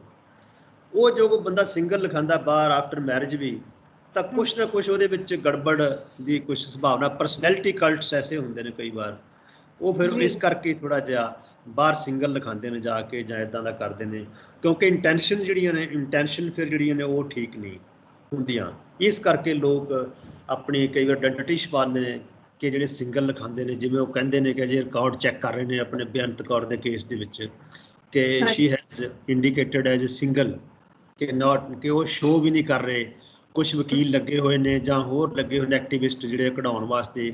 ਈਵਨ ਫੋਰਨ ਦੇ ਕਈ ਜਿਹੜੇ ਚੈਨਲ ਨੇ ਉਹ ਬੜੇ ਐਕਟਿਵ ਹੋਏ ਨੇ to highlight the case, to know the truth, ਕਿ ਸੱਚ ਨੂੰ ਜਾਣੀਏ ਕੀ ਹੋਇਆ। ਕਿ ਉਹਦੇ ਕੇਸ 'ਚ ਡਿਪੋਰਟ ਦਾ ਬਹੁਤ ਲੋਕੀ ਮੰਗ ਰਹੇ ਨੇ ਕਿ ਡਿਪੋਰਟੇਸ਼ਨ ਕੀਤੀ ਜਾਵੇ ਉਸ ਬੱਚੇ ਦੀ, ਸੋ ਦੈਟ ਕਿ ਲੋਕਾਂ ਨੂੰ ਲੈਸਨ ਮਿਲੇ ਕਿ ਇੱਦਾਂ ਦਾ ਮਤਲਬ ਕਿ ਅੱਗੋਂ ਵਾਸਤੇ ਘਟਨਾਵਾਂ ਨਾ ਵਾਪਰਨ। ਇਹ ਜਿਹੜੀ ਘਟਨਾ ਹੈ, ਇਹ ਐਪੀਸੋਡ ਹੈ ਲਵਪ੍ਰੀਤ ਵਾਲਾ madam, it can be a turning point in Punjab ਦੇ ਵਿੱਚ ਇੱਕ ਮੋੜ ਕੱਟ ਸਕਦਾ ਹੈ। ਜਿਹੜੇ ਸਾਡੇ ਪਹਿਲਾਂ ਉਲਟ ਹੁੰਦਾ ਸੀ ਮੈਡਮ ਇਸ ਤੋਂ, ਕਿ ਪਹਿਲਾਂ ਲਾੜੇ ਬਾਹਰੋਂ ਆਉਂਦੇ ਸੀ NRI, ਉਹ ਇੱਥੇ ਕੁੜੀਆਂ ਨੂੰ ਵਿਆਹ ਕੇ ਧੋਖਾ ਕਰਕੇ ਚਲੇ ਜਾਂਦੇ ਸੀ। ਬਹੁਤ ਸਾਰੀਆਂ ਸਾਡੇ ਕੋਲ ਰਿਪੋਰਟਸ ਨੇ, ਬਹੁਤ ਸਾਰੀਆਂ ਸਟੱਡੀਜ਼ ਨੇ ਜਿਹੜੀਆਂ ਸ਼ੋਅ ਕਰਦੀਆਂ ਸੀ ਕਿ ਪਹਿਲਾਂ ਲੋਕੀ ਮੁੰਡੇ ਧੋਖਾ ਕਰਦੇ ਸੀ ਜ਼ਿਆਦਾ। ਰਾਮੂ ਵਾਲੀਆਂ ਕੇਸ ਬਹੁਤ ਚੱਕੇ, ਹੋਰ ਕਈ ਲੋਕਾਂ ਨੇ ਬਹੁਤ ਚੱਕੇ ਕੇਸ। ਉਹ ਇਹ ਹੁੰਦਾ ਸੀ ਕਿ ਜਿਹੜੇ ਬਹੁਤ NRI ਨੇ, ਬਾਹਰ ਅਮੀਰ ਰਿਚ ਨੇ, ਉਹ ਉਹਨਾਂ ਦੀ ਆਪਣੀ ਇੰਜੋਇਮੈਂਟ ਇਨ ਲਾਈਫ ਸੀ, ਉੱਧਰ ਵੀ ਮੈਰਿਜ ਕਰ ਲਈ, ਇੱਧਰ ਆਏ ਤਾਂ ਇੱਧਰ ਮਹੀਨੇ ਲਈ, ਉਹ ਜਿਵੇਂ ਕਹਿੰਦੇ ਨੇ ਹੋਲੀਡੇ ਵਾਈਫਸ ਰੱਖੀਆਂ ਹੋਈਆਂ ਸੀ ਉਹਨਾਂ ਨੇ। ਉਹ ਪਹਿਲਾਂ ਹੁਣ ਉਲਟ ਹੋ ਰਿਹਾ ਹੈ ਕਿ ਹੁਣ ਲੜਕੀਆਂ ਆਈਲੈਟਸ ਕਰ ਲੈਂਦੀਆਂ ਕਈ ਵਾਰ, ਅਤੇ ਉਸ ਨੂੰ ਮਤਲਬ ਐਕਸਪਲਾਈਟ ਕਰਕੇ ਉਹ ਉਹਨੂੰ ਉੱਧਰ ਭੇਜ ਦਿੰਦੇ ਨੇ, ਅਤੇ ਉਸ ਚੀਜ਼ ਨੂੰ ਐਕਸਪਲਾਈਟ ਕਰਨ ਦੇ ਮਾਰੇ ਮਤਲਬ ਉਹ ਚੀਜ਼ ਜਿਹੜੀ ਹੈ ਹੁਣ ਸਾਡੇ ਸਾਹਮਣੇ ਆ ਰਹੀ ਹੈ ਕਿ ਪੰਜਾਬ ਦੇ ਵਿੱਚ ਲੜਕੀਆਂ ਵੀ ਧੋਖਾ ਦੇ ਸਕਦੀਆਂ ਨੇ, ਇਕੱਲੇ ਲੜਕੇ ਹੀ ਨਹੀਂ, ਕਿ ਸਾਡੇ ਸਮਾਜ ਦੇ ਵਿੱਚ। ਇਹਦੇ ਨਾਲ 2-3 ਗੱਲਾਂ ਕਲੀਅਰ ਹੋ ਜਾਣਗੀਆਂ, ਬੜੇ ਲੈਸਨ ਲੋਕਾਂ ਨੂੰ ਮਿਲਣਗੇ। ਜਿਵੇਂ ਹੁਣ ਲੋਕੀ ਬਹੁਤ ਮੀਡੀਆ ਅੱਜ ਕੱਲ੍ਹ ਹੋ ਗਿਆ, ਉਹਦਾ ਕੋਈ ਪੋਜ਼ੀਟਿਵ ਇੰਪੈਕਟ ਇਹ ਹੈ ਕਿ ਲੋਕੀ ਸਿੱਖ ਰਹੇ ਨੇ ਭਾਈ ਕਿ ਹੁਣ ਵਿਆਹ ਕਰਾਉਣ ਤੋਂ ਪਹਿਲਾਂ ਇੱਕ ਵਾਰੀ ਦਰਿਆਫਤ ਜ਼ਰੂਰ ਕਰ ਲਓ ਕੇਸ ਨੂੰ ਚੰਗੀ ਤਰ੍ਹਾਂ ਦੇਖਿਆ ਜਾਵੇ ਕਿ ਜਿਹਦੇ ਨਾਲ ਮੈਰਿਜ ਹੋ ਰਹੀ ਹੈ ਕਿ ਉਹ ਜੈਨੂਅਨ ਕੇਸ ਹੈ ਜਾਂ ਕੋਈ ਕਿੰਨੀ ਕਿ ਫਰਾਡੂਲੈਂਟ ਐਟੀਟਿਊਡਸ ਨੇ, ਕਿ ਜਿਹੜੀਆਂ ਧੋਖੇਬਾਜ਼ ਸਾਡੀਆਂ ਇਛਾਵਾਂ ਨੇ ਕਿ ਇੱਕਦਮ ਕਰਕੇ। ਇਹ ਹੁੰਦਾ ਉੱਥੇ ਹੀ ਗੁਰਸ਼ਰਨ ਮੈਡਮ, ਤੇ ਕਾਹਲੀ ਬਹੁਤੀ ਹੁੰਦੀ ਹੈ, ਕਾਹਲੀ ਹੁੰਦੀ ਹੈ ਨਾ ਵੀ 10 ਦਿਨਾਂ 'ਚ ਮੈਰਿਜ ਕੀਤੀ, ਕੁੜੀ ਚਲੀ ਗਈ ਬਾਹਰ, ਪੈਸੇ ਲਾਤੇ ਮੁੰਡਿਆਂ ਵਾਲਿਆਂ ਨੇ 25 ਲੱਖ 30 ਲੱਖ, ਜਿਹੜੇ ਲਵਪ੍ਰੀਤ ਦੇ ਕੇਸ 'ਚ ਵੀ ਲੱਗੇ ਨੇ ਕਿ 25-30 ਲੱਖ ਰੁਪਈਆ ਵੀ ਲਾਇਆ ਹੈ, ਜ਼ਮੀਨ ਵੇਚੀ ਹੈ, ਅੱਗੋਂ ਗਹਿਣੇ ਪਾਈ ਹੈ, ਕਿੰਨੀ ਟੈਨਸ਼ਨ 'ਚ ਰਹੇ ਬੰਦੇ, ਤੇ ਫਿਰ ਵੀ ਉਹ ਬੱਚੇ ਨੇ ਜਾ ਕੇ ਉੱਥੇ ਰਿਸਪੌਂਡ ਨਹੀਂ ਕੀਤਾ। ਸੋ ਕਹਿਣ ਦਾ ਮਤਲਬ ਹੈ ਕਿ ਇਸ ਪੰਜਾਬ ਦੇ ਵਿੱਚ ਇਹ ਜਿਹੜਾ ਇੱਕ ਕੇਸ ਹੋਇਆ ਹੈ, ਇੱਕ one of the turning point ਜਿਹਨੂੰ ਮੋੜ ਕੱਟਣ ਵਾਲਾ ਹੈਗਾ। ਇੱਕ ਤਾਂ ਲੋਕਾਂ ਨੂੰ ਲੈਸਨ ਮਿਲੇਗਾ ਭਾਈ ਕਾਹਲੀ ਨਾ ਕਰੋ ਕੇਸਾਂ ਦੇ ਵਿੱਚ, ਦਰਿਆਫਤ ਚੰਗੀ ਤਰ੍ਹਾਂ ਕਰੋ, ਦੇਖ ਕੇ ਕਰੋ। ਜੇ ਥੋੜੀ ਡਿਲੇ ਵੀ ਹੁੰਦੀ ਤਾਂ ਡਿਲੇ ਵੀ ਕਰ ਲਓ, ਥੋੜਾ ਜਿਹਾ ਥੋੜੀ ਦੇਰੀ ਕਰ ਲਓ ਵਿਆਹਾਂ ਦੇ ਵਿੱਚ, ਬਟ ਇਹ ਨਹੀਂ ਕਾਹਲੀ। ਕਿਉਂਕਿ ਮੈਂ ਅੱਗੇ ਤੁਹਾਨੂੰ ਕਿਹਾ ਨਾ ਐਗਰੈਸ਼ਨ ਪੰਜਾਬੀ ਸਮਾਜ 'ਚ, ਕਿ ਛੇਤੀ ਕਰੋ ਕੋਈ ਗੱਲ ਨਹੀਂ ਬੱਚਾ ਚਲਾ ਜਾਏਗਾ। ਕਈ ਵਾਰੀ ਹਾਲਾਤ ਐਸੇ ਬਣਾ ਦਿੰਦੇ ਨੇ, ਜੇ ਏਜੰਟ ਲੋਕ ਹੁੰਦੇ ਨੇ ਜਿਹੜੇ, ਜਾਂ ਮਤਲਬ ਆਸੇ ਪਾਸੇ ਵਾਲੇ ਹੁੰਦੇ ਨੇ ਨਾ ਵਿਚੋਲੀਏ, ਉਹ ਐਸੇ ਹਾਲਾਤ ਬਣਾ ਦਿੰਦੇ ਵੀ ਛੇਤੀ ਕਰੋ ਭਾਈ, ਛੇਤੀ ਕਰੋ। ਉਹ ਇਸ ਕੇਸ ਤੋਂ ਹੁਣ ਪੰਜਾਬ ਦੇ ਵਿੱਚ ਇੱਕ ਤਾਂ ਇਹ ਹੈ। ਨੰਬਰ 2 ਕਿ ਜਿਹੜਾ ਤੁਸੀਂ ਆਪਣਾ ਲੜਕੀਆਂ ਦੇ ਜਿਹੜਾ ਡਿਸਟਰਸਟ ਹੈ, ਇਹ ਇੱਕ ਹਾਈਲਾਈਟ ਹੋਇਆ ਕੁਝ ਕੇਸਾਂ ਵਿੱਚ। ਮੈਂ ਨਹੀਂ ਕਹਿੰਦਾ ਸਾਰੇ ਬੱਚੇ ਹੀ ਮਾੜੇ ਹੋਣਗੇ ਗੁਰਸ਼ਨ, ਸਾਰੇ ਨਹੀਂ ਮਾੜੇ ਹੁੰਦੇ, 5 ਉਂਗਲਾਂ ਇੱਕੋ ਜਿਹੀਆਂ ਨਹੀਂ ਹੁੰਦੀਆਂ, ਬਟ ਜਿਹੜੇ ਲੋਕ ਇਸ ਚੀਜ਼ ਨਾਲ ਜਾਂਦੇ ਨੇ ਮੈਲਾਫਾਈਡ ਇੰਟੈਂਸ਼ਨ ਜਾਂ ਮਾੜੀਆਂ ਭਾਵਨਾਵਾਂ ਨਾਲ, ਉਹ ਕੇਸ ਤੋਂ ਫਿਰ ਲੋਕਾਂ ਵਿੱਚ, ਕੁੜੀਆਂ ਪ੍ਰਤੀ ਵੀ ਲੋਕਾਂ 'ਚ ਇੱਕ ਤਰ੍ਹਾਂ ਦਾ ਡਿਸਟਰਸਟ ਜਾਂ ਪੈਦਾ ਹੋਏਗਾ ਕਿ ਲੋਕੀ ਦੇਖ ਕੇ ਕਰਨਗੇ, ਲੋਕੀ 100 ਵਾਰ ਸੋਚਣਗੇ ਇਸ ਚੀਜ਼ ਨੂੰ। ਉਹਦੇ ਨਾਲ ਅੱਛਾ ਵੀ ਹੋਏਗਾ ਕਿ ਤੁਸੀਂ ਦੇਖ ਕੇ ਕਰੋ ਭਾਈ ਰਿਸ਼ਤੇ, ਕਿਤੇ ਇਹ ਨਾ ਹੋਵੇ ਤੁਹਾਡੀ, ਕਈ ਵਾਰੀ ਹੁੰਦਾ ਨਾ ਬਜ਼ੁਰਗ ਆਦਮੀ, ਇੱਕ ਵਾਰੀ ਆਪਾਂ ਇਲਾਜ ਵੀ ਕਰਦੇ ਹਾਂ ਤੇ ਬੰਦਾ ਵੀ ਨਹੀਂ ਬਚਦਾ, ਵਿਆਹ ਵੀ ਕੀਤਾ ਤੇ ਸਾਡੀ ਪੂੰਜੀ ਵੀ ਚਲੀ ਗਈ, ਸਾਰਾ ਘਰ ਹੀ ਉੱਜੜ ਗਿਆ ਜੀ। ਮਲਟੀਪਲ ਨੈਗੇਟਿਵ ਇੰਪੈਕਟ ਪੈਂਦੇ ਨੇ ਪਰਿਵਾਰ ਦੇ ਵਿੱਚ ਜੀ, ਇੱਕ ਨਹੀਂ ਪਰਿਵਾਰ ਵਿੱਚ ਬਹੁਤ ਸਾਰੇ ਨੈਗੇਟਿਵ ਇੰਪੈਕਟ ਪੈਂਦੇ ਨੇ। ਸੋ ਸਾਡੇ ਪੰਜਾਬੀ ਸਮਾਜ ਨੂੰ ਇਸ ਚੀਜ਼ ਤੋਂ ਸਿੱਖ ਲੈਣੀ ਚਾਹੀਦੀ ਹੈ ਕਿ ਕਾਹਲੀ ਨਾ ਕਰੋ, ਦਰਿਆਫਤ ਕਰੋ, ਕਿਸੇ ਯਾਰਾਂ ਮਿੱਤਰਾਂ ਕੋਲ ਦੇਖੋ। ਨੰਬਰ 2, ਜੇ ਇਹ ਕੇਸ ਹੋ ਵੀ ਗਿਆ ਮੈਰਿਜਸ, ਤਾਂ ਕਮਿਊਨੀਕੇਸ਼ਨ ਦੇਖੋ ਕਿ ਉਹਨਾਂ ਵਿੱਚ ਪੋਜ਼ਿਟਿਵ ਕਮਿਊਨੀਕੇਸ਼ਨ ਦੋਨਾਂ ਬੱਚਿਆਂ 'ਚ ਹੋ ਰਿਹਾ ਜਿਹੜੇ ਮੈਰਿਡ ਨੇ। ਜੇ ਕਮਿਊਨੀਕੇਸ਼ਨ ਨਹੀਂ ਹੋ ਰਿਹਾ ਤਾਂ ਫਿਰ ਉੱਥੇ ਦਖਲ ਦੇਣ ਦੀ ਜ਼ਰੂਰਤ ਹੈ, ਭਾਵੇਂ ਪਰਿਵਾਰ ਨੂੰ, ਭਾਵੇਂ ਸਮਾਜ ਨੂੰ, ਭਾਵੇਂ ਸਰਕਾਰ ਨੂੰ। ਕਿ ਕਮਿਊਨੀਕੇਸ਼ਨ ਟੁੱਟਦਾ, ਉੱਥੇ ਪ੍ਰੋਬਲਮ ਆਉਂਦੀਆਂ ਨੇ। ਕਮਿਊਨੀਕੇਸ਼ਨ ਟ੍ਰੇਸ ਕਰਨਾ ਔਖਾ ਨਹੀਂ ਕੋਈ ਅੱਜ ਕੱਲ੍ਹ, ਕਿ ਉਹ ਬੱਚਾ ਕਿੱਥੇ ਰਹਿ ਰਿਹਾ ਹੈ, ਕਿੱਧਰ ਚਲਾ ਗਿਆ, ਨੰਬਰ ਬਦਲ ਲਿਆ, ਫੋਨ ਬਦਲ ਲਿਆ, ਉਹਨੂੰ ਟ੍ਰੇਸਿੰਗ ਕਰਨ ਦਾ ਇੱਕ ਤਾਂ ਇਹ ਹੋਣਾ ਚਾਹੀਦਾ। ਜੇ ਗੈਪ ਬਹੁਤ ਵੱਧ ਗਿਆ ਹੈ ਕਮਿਊਨੀਕੇਸ਼ਨ 'ਚ, ਤਾਂ ਇਟ ਮੀਨ ਕਿ ਸਾਡੇ ਮਾਪਿਆਂ ਨੂੰ, ਉਹਦੇ ਬੱਚਿਆਂ ਦੇ ਮਾਪਿਆਂ ਨੂੰ, ਪਿੰਡ ਵਾਲਿਆਂ ਨੂੰ, NGOs ਨੂੰ, ਕਮਿਸ਼ਨਸ ਨੂੰ, ਪੁਲਿਸ ਨੂੰ, ਸਮਾਜ ਨੂੰ, ਇਹਦੇ ਬਾਰੇ ਜਿਵੇਂ ਸਮਾਜ ਬਹੁਤ ਬਦਲ ਚੁੱਕਾ ਗੁਰਸ਼ਨ ਮੈਡਮ, ਇਸ ਨੂੰ ਇਸ ਲਈ ਨਵਾਂ ਇੱਕ ਸੈੱਲ ਜ਼ਰੂਰ ਹੈਗੇ ਨੇ, ਸੈੱਲ ਪਹਿਲਾਂ ਵੀ ਬਣੇ ਹੋਏ ਜਿਹੜੇ NRI ਮਸਲਿਆਂ ਨੂੰ ਡੀਲ ਕਰਦੇ ਨੇ, ਪੁਲਿਸ ਵੀ ਹੈਗੇ ਨੇ, ਫੁੱਲ ਫਲੈਜ ADGP ਲੱਗ ਹੈਗੇ ਨੇ ਸਾਡੇ ਕੋਲ, ਜਿਹੜੇ ਇਸ ਕੇਸ ਨੂੰ ਕਰਦੇ ਨੇ, ਡੀਲ ਕਰਦੇ ਨੇ। ਸੋ ਮੈਂ ਕਹਿੰਦਾ ਜੇ ਸਪੈਸੀਫਿਕ ਹੋਰ ਵੀ ਹੋ ਜਾਣ ਤਾਂ ਜਿਹੜੇ ਇਹੋ ਜਿਹੇ ਕੇਸ ਨੇ, ਫਰਾਡ ਦੇ ਕੇਸ ਜਿਹੜੇ ਨੇ, ਉਹ ਟਰੇਸ ਹੋ ਕੇ ਲੋਕਾਂ ਨੂੰ ਹਾਈਲਾਈਟ ਕੀਤਾ ਜਾਵੇ ਉਸ ਨੂੰ। ਉਹ ਪ੍ਰੋਬਲਮ ਕਈ ਵਾਰੀ ਆਉਂਦੀਆਂ ਨੇ ਕਿ ਹੁਣ ਲੜਕੀ ਦਾ ਅਸੀਂ ਨਹੀਂ ਦੱਸਣਾ ਚਾਹੀਦਾ, ਸਾਨੂੰ ਉਹਦੀ ਆਪਣੀ ਪ੍ਰਾਈਵੇਸੀ ਹੈ, ਉਹਦਾ ਆਪਣਾ ਰੋਲ ਹੈ, ਸਾਨੂੰ ਉਹਦਾ ਹਾਈਲਾਈਟ ਨਹੀਂ, ਬਟ ਕੋਈ ਜੈਨੂਅਨ ਵੇ ਹੋਵੇ ਜਿਹਦੇ ਨਾਲ ਅਸੀਂ ਉਹ ਟਰੇਸ ਕਰ ਸਕੀਏ ਕਿ ਹਾਂ ਭਾਈ ਇਸ ਜਿਹੜਾ ਕੇਸ ਹੈ ਇਸ ਨੂੰ ਅਸੀਂ ਪ੍ਰੋਪਰ ਸਿਰੇ ਲਾਈਏ, ਸਿਰੇ ਲਾ ਕੇ ਹੀ ਜ਼ਿੰਦਗੀ ਬੱਚਿਆਂ ਦੀ ਬਚ ਸਕਦੀ ਹੈ। ਸੋ ਇਹ ਹੈ ਸਾਡਾ ਪ੍ਰੋਪਰ ਕਮਿਊਨੀਕੇਸ਼ਨ ਹੋਵੇ, ਸਾਡੀ ਪੂਰੀ ਦਰਿਆਫਤ ਹੋਵੇ ਕੇਸ ਦੇ ਵਿੱਚ, ਲੋਕ ਕਾਹਲੀ ਨਾ ਕਰਨ, ਲੋਕ ਜਿਹੜੇ ਚੰਗੇ ਭਲੇ ਨੇ ਉਹ ਤਾਂ ਇੱਥੇ ਵੀ ਆਪਣਾ ਦੇਖ ਸਕਦੇ ਨੇ ਬਿਜ਼ਨਸ ਜਾਂ ਕੰਮ। ਨੰਬਰ 2, ਇੱਕ ਮੈਂ ਪਹਿਲਾਂ ਵੀ ਗੱਲ ਕੀਤੀ ਹੈ, ਥੋੜ੍ਹਾ ਜਿਹਾ ਬੱਚਿਆਂ ਨੂੰ, ਕਿਸੇ ਨੂੰ ਸੱਚ ਕੜਵਾ ਲੱਗਦਾ, ਕਿਸੇ ਨੂੰ ਵੀ ਥੋੜ੍ਹਾ ਜਿਹਾ ਕੋਸ਼ਿਸ਼ ਵੀ ਕਰੋ। ਸਾਡੇ ਸਮਾਜ 'ਚ ਇਹ ਹੋ ਗਿਆ ਕਿ ਪੰਜਾਬੀ ਸਮਾਜ 'ਚੋਂ ਪੜ੍ਹਾਈ ਲਿਖਾਈ ਦਾ ਕਲਚਰ ਖਤਮ ਹੋ ਰਿਹਾ ਮੈਡਮ। ਇੱਥੇ ਪੜ੍ਹਨਾ ਘੱਟ ਚਾਹੁੰਦੇ ਲੋਕ। ਬਹੁਤ ਡਾਟਾ ਸਾਡੇ ਕੋਲ ਸ਼ੋਅ ਕਰਦਾ ਹੈ ਕਿ ਪੜ੍ਹਾਈ ਲਿਖਾਈ ਦਾ ਕਲਚਰ ਆਮ ਤੌਰ 'ਤੇ ਘਟ ਰਿਹਾ। ਤੁਸੀਂ ਆਪੇ ਕਿਹਾ ਨਾ, ਕਾਲਜ ਖਾਲੀ ਹੋ ਗਏ, ਕਾਲਜਾਂ ਐਡਮਿਸ਼ਨਾਂ ਨਹੀਂ ਹੋ ਰਹੀਆਂ, ਸਕੂਲਾਂ ਵਿੱਚ ਐਡਮਿਸ਼ਨਸ ਨਹੀਂ ਹੋ ਰਹੀ। ਸੋ ਬੱਚੇ ਕਿੱਧਰ ਨੂੰ ਜਾ ਰਹੇ ਨੇ? ਬੱਚੇ ਜਾ ਰਹੇ ਨੇ ਫੋਰਨ 'ਚ। ਚਲੋ ਜਿਨ੍ਹਾਂ ਦੇ ਨੀਡੀ ਬੰਦੇ ਨੇ, ਜਿਨ੍ਹਾਂ ਨੂੰ ਤਾਂ ਕੋਈ ਲੋੜ ਹੈ, ਜਿਨ੍ਹਾਂ ਨੂੰ ਮਤਲਬ ਕਿ ਘਰ 'ਚ ਕੋਈ ਗੁਜ਼ਾਰਾ ਨਹੀਂ ਹੁੰਦਾ, ਉਹ ਤਾਂ ਜਾ ਸਕਦੇ ਨੇ। ਤੇ ਜਿਹੜੇ ਚੰਗੇ ਭਲੇ ਨੇ, ਵੈਲ ਨੋਨ ਫੈਮਿਲੀਜ਼ ਨੇ, ਵੈਲ ਟੂ ਡੂ ਫੈਮਿਲੀਜ਼ ਨੇ, ਚੰਗੇ ਸੋਰਸਿਸ ਆਫ ਇਨਕਮ ਹੈਗੇ ਨੇ, ਉਹ ਵੀ ਬਾਹਰ ਜਾ ਰਹੇ ਨੇ। ਸੋ ਉਹ ਟ੍ਰੈਂਡ ਬਣ ਗਿਆ ਇੱਕ ਪੰਜਾਬੀ ਸਮਾਜ ਦੇ ਵਿੱਚ। ਇਹ ਇੱਕ ਮਤਲਬ ਲੋਕਾਂ ਨੂੰ ਇੱਕ ਹੋ ਗਿਆ, ਨਹੀਂ ਭਾਈ ਮਤਲਬ ਨਹੀਂ ਬਾਹਰ ਬੜੀ ਚੀਜ਼ ਹੈ, ਬਾਹਰ ਇੱਥੇ ਕੁਛ ਨਹੀਂ ਰਿਹਾ, ਹੁਣ ਇੱਥੇ ਕੁਛ ਨਹੀਂ ਰਿਹਾ, ਲਾ ਐਂਡ ਆਰਡਰ ਕੁਛ ਨਹੀਂ ਰਿਹਾ, ਉਹ 'ਚ ਪੋਲੀਟਿਕਸ ਵੀ ਕੁਛ ਸਾਡੀ ਰਿਸਪੋਂਸੀਬਲ ਹੈ। ਸੋ ਇਹ ਕਹਿਣ ਦਾ ਮਤਲਬ ਕਿ ਸਾਡੇ ਇੱਥੇ ਜਿਹੜਾ ਧਰਤੀ ਨਾਲ ਪਿਆਰ ਹੈ ਨਾ, ਜਿਹੜਾ ਉਹ ਪੁਰਾਣਾ ਅਖਾਣ ਸੀ ਕਿ ਜੋ ਸੁਖ ਛੱਜੂ ਦੇ ਚੁਬਾਰੇ ਨਾ ਉਹ ਬਲਖ ਨਾ ਬਖਾਰੇ, ਵੀ ਜੋ ਸਾਡੇ ਘਰ ਦੇ ਵਿੱਚ ਸਕੂਨ ਹੈ ਉਹ ਕਿਤੇ ਨਹੀਂ ਮਿਲਣਾ ਸਾਨੂੰ। ਪਰ ਹੁਣ ਸਮਾਜ ਚੇਂਜ ਹੋ ਗਿਆ ਮੈਡਮ, ਪਿਛਲੇ 100 ਸਾਲ 'ਚ ਬਹੁਤਾ ਜ਼ਿਆਦਾ, ਤੇ ਪਿਛਲੇ 30 ਸਾਲ 40 ਸਾਲ 'ਚ due to technology, economic changes, ਆਰਥਿਕ ਤਬਦੀਲੀਆਂ, ਸਮਾਜਿਕ ਤਬਦੀਲੀਆਂ, ਇਸ ਕਰਕੇ ਬਹੁਤ ਚੇਂਜ ਹੋ ਗਿਆ। ਅੱਛਾ, ਜੇਕਰ ਆਪਾਂ ਇਸ ਕੇਸ ਬਾਰੇ ਹੋਰ ਗੱਲ ਕਰੀਏ ਤਾਂ ਲਵਪ੍ਰੀਤ ਅਤੇ ਬੇਅੰਤ ਦੇ ਮਾਮਲੇ ਦੇ ਵਿੱਚ ਆਖਿਰਕਾਰ ਤੁਹਾਡੀ ਸੋਚ ਕੀ ਕਹਿੰਦੀ ਕਿ ਲੋਕ ਇੰਨੀ ਜ਼ਿਆਦਾ ਦਿਲਚਸਪੀ ਕਿਉਂ ਲੈ ਰਹੇ ਨੇ? ਕੀ ਕਾਰਨ ਹੈ ਕਿ ਲੋਕ ਇੰਨੀ ਜ਼ਿਆਦਾ ਦਿਲਚਸਪੀ ਦਿਖਾ ਰਹੇ ਨੇ ਇਸ ਕੇਸ ਦੇ ਵਿੱਚ, ਇਮੋਸ਼ਨਲ ਵੀ ਹੋ ਰਹੇ ਨੇ? ਕਮੈਂਟਾਂ ਦੇ ਵਿੱਚ ਤੁਸੀਂ ਦੇਖਿਆ ਹੋਣਾ ਕਿ ਕਿਸ ਹੱਦ ਤੱਕ ਉਹ ਗੱਲਾਂ ਲਿਖਦੇ ਜਾਂਦੇ ਨੇ। ਕੋਈ ਵਕੀਲ ਵੀ ਬਾਈਟ ਦਿੰਦਾ ਹੈ ਤਾਂ ਉਹਨਾਂ ਦਾ ਵੀ ਧੰਨਵਾਦ ਕਰਨਾ ਸ਼ੁਰੂ ਕਰ ਦਿੰਦੇ ਨੇ, ਚਾਚਾ ਜੀ ਨੂੰ ਸਭ ਨੇ ਚਾਚਾ ਜੀ ਕਹਿਣਾ ਸ਼ੁਰੂ ਕਰ ਦਿੱਤਾ। ਕੀ ਕਾਰਨ ਹੈ ਕਿ ਇਹ ਠੀਕ ਹੈ ਗੱਲ ਤੁਹਾਡੀ ਮੈਡਮ। ਮੈਂ ਤੁਹਾਨੂੰ ਸ਼ੁਰੂ 'ਚ ਵੀ ਕਿਹਾ ਸੀ ਕਿ ਲਵਪ੍ਰੀਤ ਕਈ ਪਹਿਲਾਂ ਵੀ ਹੋਏ ਹੋਣਗੇ, ਇਸ ਤਰ੍ਹਾਂ ਦੇ ਕੇਸਿਸ ਹੋਏ ਹੋਣਗੇ ਜਿਹੜੇ ਨੋਟਿਸ 'ਚ ਨਹੀਂ ਆਏ। ਇਹ ਕੇਸ ਨੋਟਿਸ 'ਚ ਆ ਗਿਆ। ਨੰਬਰ 2, ਐਟ ਪ੍ਰੈਜ਼ੈਂਟ ਇਹੋ ਜਿਹੇ ਕੇਸਾਂ ਦੀ ਭਰਮਾਰ ਬਹੁਤ ਦੱਸੀ ਜਾਂਦੀ ਹੈ, ਜਿਹੜੀ ਮਤਲਬ ਕਿ ਜਿਹੜੇ ਉਹ ਕਹਿੰਦੇ ਨਾ ਛੁਪੀ ਹੋਈ ਅੱਗ ਸੀ, ਉਹ ਅੱਗ ਬਾਹਰ ਆ ਰਹੀ ਇੱਕਦਮ। ਸਾਰੇ ਲੋਕ, ਭਾਵੇਂ ਗੁਰਦਾਸਪੁਰ ਹੈ, ਭਾਵੇਂ ਸੰਗਰੂਰ ਹੈ, ਭਾਵੇਂ ਪਟਿਆਲਾ ਹੈ, ਲੁਧਿਆਣਾ ਹੈ, ਜਿੱਥੋਂ ਦੇ ਵੀ ਕੇਸ ਇਹੋ ਜਿਹੇ ਅੜੇ ਹੋਏ ਨੇ ਕਈ ਕਈ ਸਾਲਾਂ ਦੇ। ਹੁਣ ਮੈਂ ਮੀਡੀਆ ਦੇਖ ਰਿਹਾ ਸੀ, ਕੋਈ ਕਹਿੰਦਾ ਜੀ 6 ਸਾਲ ਹੋ ਗਏ ਵਾਈਫ ਬਾਹਰ ਗਈ ਹੈ, ਕੋਈ ਬੱਚਾ ਕਹਿੰਦਾ ਜੀ ਮੇਰੇ 8 ਸਾਲ ਹੋ ਗਏ ਜੀ, ਕੋਈ ਰਿਸਪੌਂਡ ਨਹੀਂ ਕਰ ਰਿਹਾ, ਕੋਈ ਕਹਿੰਦਾ ਮੈਂ 25 ਲੱਖ ਲਾਇਆ ਸੀ, ਕੋਈ ਕਹਿੰਦਾ ਮੈਂ 50 ਲੱਖ ਲਾਇਆ ਸੀ। ਹੁਣ ਉਹ ਜਿਹੜੇ ਕੇਸਾਂ ਦੀ ਜਿਹੜੀ ਨਾ ਉਹ ਦਬੀ ਹੋਈ ਅੱਗ ਇੱਕਦਮ ਬਾਹਰ ਨਿਕਲਦੀ ਪਈ ਹੈ। ਕੁਛ ਮੀਡੀਆ ਦਾ ਰੋਲ ਬਹੁਤ ਆ ਗਿਆ। ਪਹਿਲਾਂ ਇਹਨੇ ਟੈਲੀਫੋਨ ਨਹੀਂ ਸੀ ਹੁੰਦੇ, ਦੂਜੇ ਟੈਲੀਫੋਨ ਸੀ ਸਿੰਪਲ। ਆਹ ਸੋਸ਼ਲ ਮੀਡੀਆ ਆ ਗਿਆ, ਵਟਸਐਪ ਆ ਗਿਆ, ਦੂਜੇ ਸੇ ਮੈਨੂੰ ਬਹੁਤਾ ਇਹਦੀ ਨੌਲੇਜ ਨਹੀਂ ਹੈਗੀ। ਬਹੁਤ ਸਾਰੇ ਕਈ ਚੈਨਲ ਐਸੇ ਨੇ ਜਿਨ੍ਹਾਂ ਰਾਹੀਂ ਕਨੈਕਟੀਵਿਟੀ ਬਹੁਤ ਹੈ ਲੋਕਾਂ ਦੇ ਵਿੱਚ, ਆਪਸ ਦੇ ਵਿੱਚ ਇੱਕ ਤਰ੍ਹਾਂ ਦਾ ਨਾ, ਉਹ ਮੈਂ ਇਸ ਚੀਜ਼ ਦੇ ਹੱਕ 'ਚ ਨਹੀਂ ਹੈਗਾ ਗੁਰਸ਼ਰਨ ਕਿ ਤੁਸੀਂ ਬਹੁਤ ਹੀ ਡੈਰੋਗੇਟਰੀ ਵਰਡ ਬੋਲੋ ਕਿਸੇ ਨੂੰ ਤੁਸੀਂ, ਕਿਉਂਕਿ ਹਰ ਇੱਕ ਦੀ ਆਪਣੀ ਡਿਗਨਿਟੀ ਹੈ। ਜਦੋਂ ਵੀ ਤੁਸੀਂ ਮਤਲਬ ਕੋਈ ਗੱਲ ਵੀ ਕਰਦੇ ਹੋ ਤਾਂ ਉਸ ਨੂੰ ਇੱਕ ਹਿਸਾਬ ਨਾਲ ਗੱਲ ਕਰੋ ਵੀ ਭਾਈ ਇਹ ਮਾੜਾ ਹੋਇਆ ਹੈ, ਕਿਉਂਕਿ ਉਹ ਕੋਰਟ ਨੇ ਡਿਸਾਈਡ ਕਰਨਾ ਹੈ, ਉਹ ਅੱਗੇ ਏਜੰਸੀਆਂ ਨੇ ਡਿਸਾਈਡ ਕਰਨਾ ਹੈ ਕਿ ਮਤਲਬ ਹੋਇਆ ਐਕਚੁਅਲੀ ਕੀ ਹੈ। ਸੋ ਕਹਿਣ ਦਾ ਮਤਲਬ ਜਿਹੜੀ ਤੁਹਾਡਾ ਪ੍ਰਸ਼ਨ ਹੈ ਕਿ ਹੁਣ ਹੀ ਕਿਉਂ ਜ਼ਿਆਦਾ ਹੋ ਰਿਹਾ ਕੇਸਿਸ, ਮੇਰਾ ਆਨਸਰ ਇਹ ਹੈ ਕਿ ਹੁਣ ਕੇਸ ਬਹੁਤ ਇਕੱਠੇ ਹੋ ਚੁੱਕੇ ਨੇ।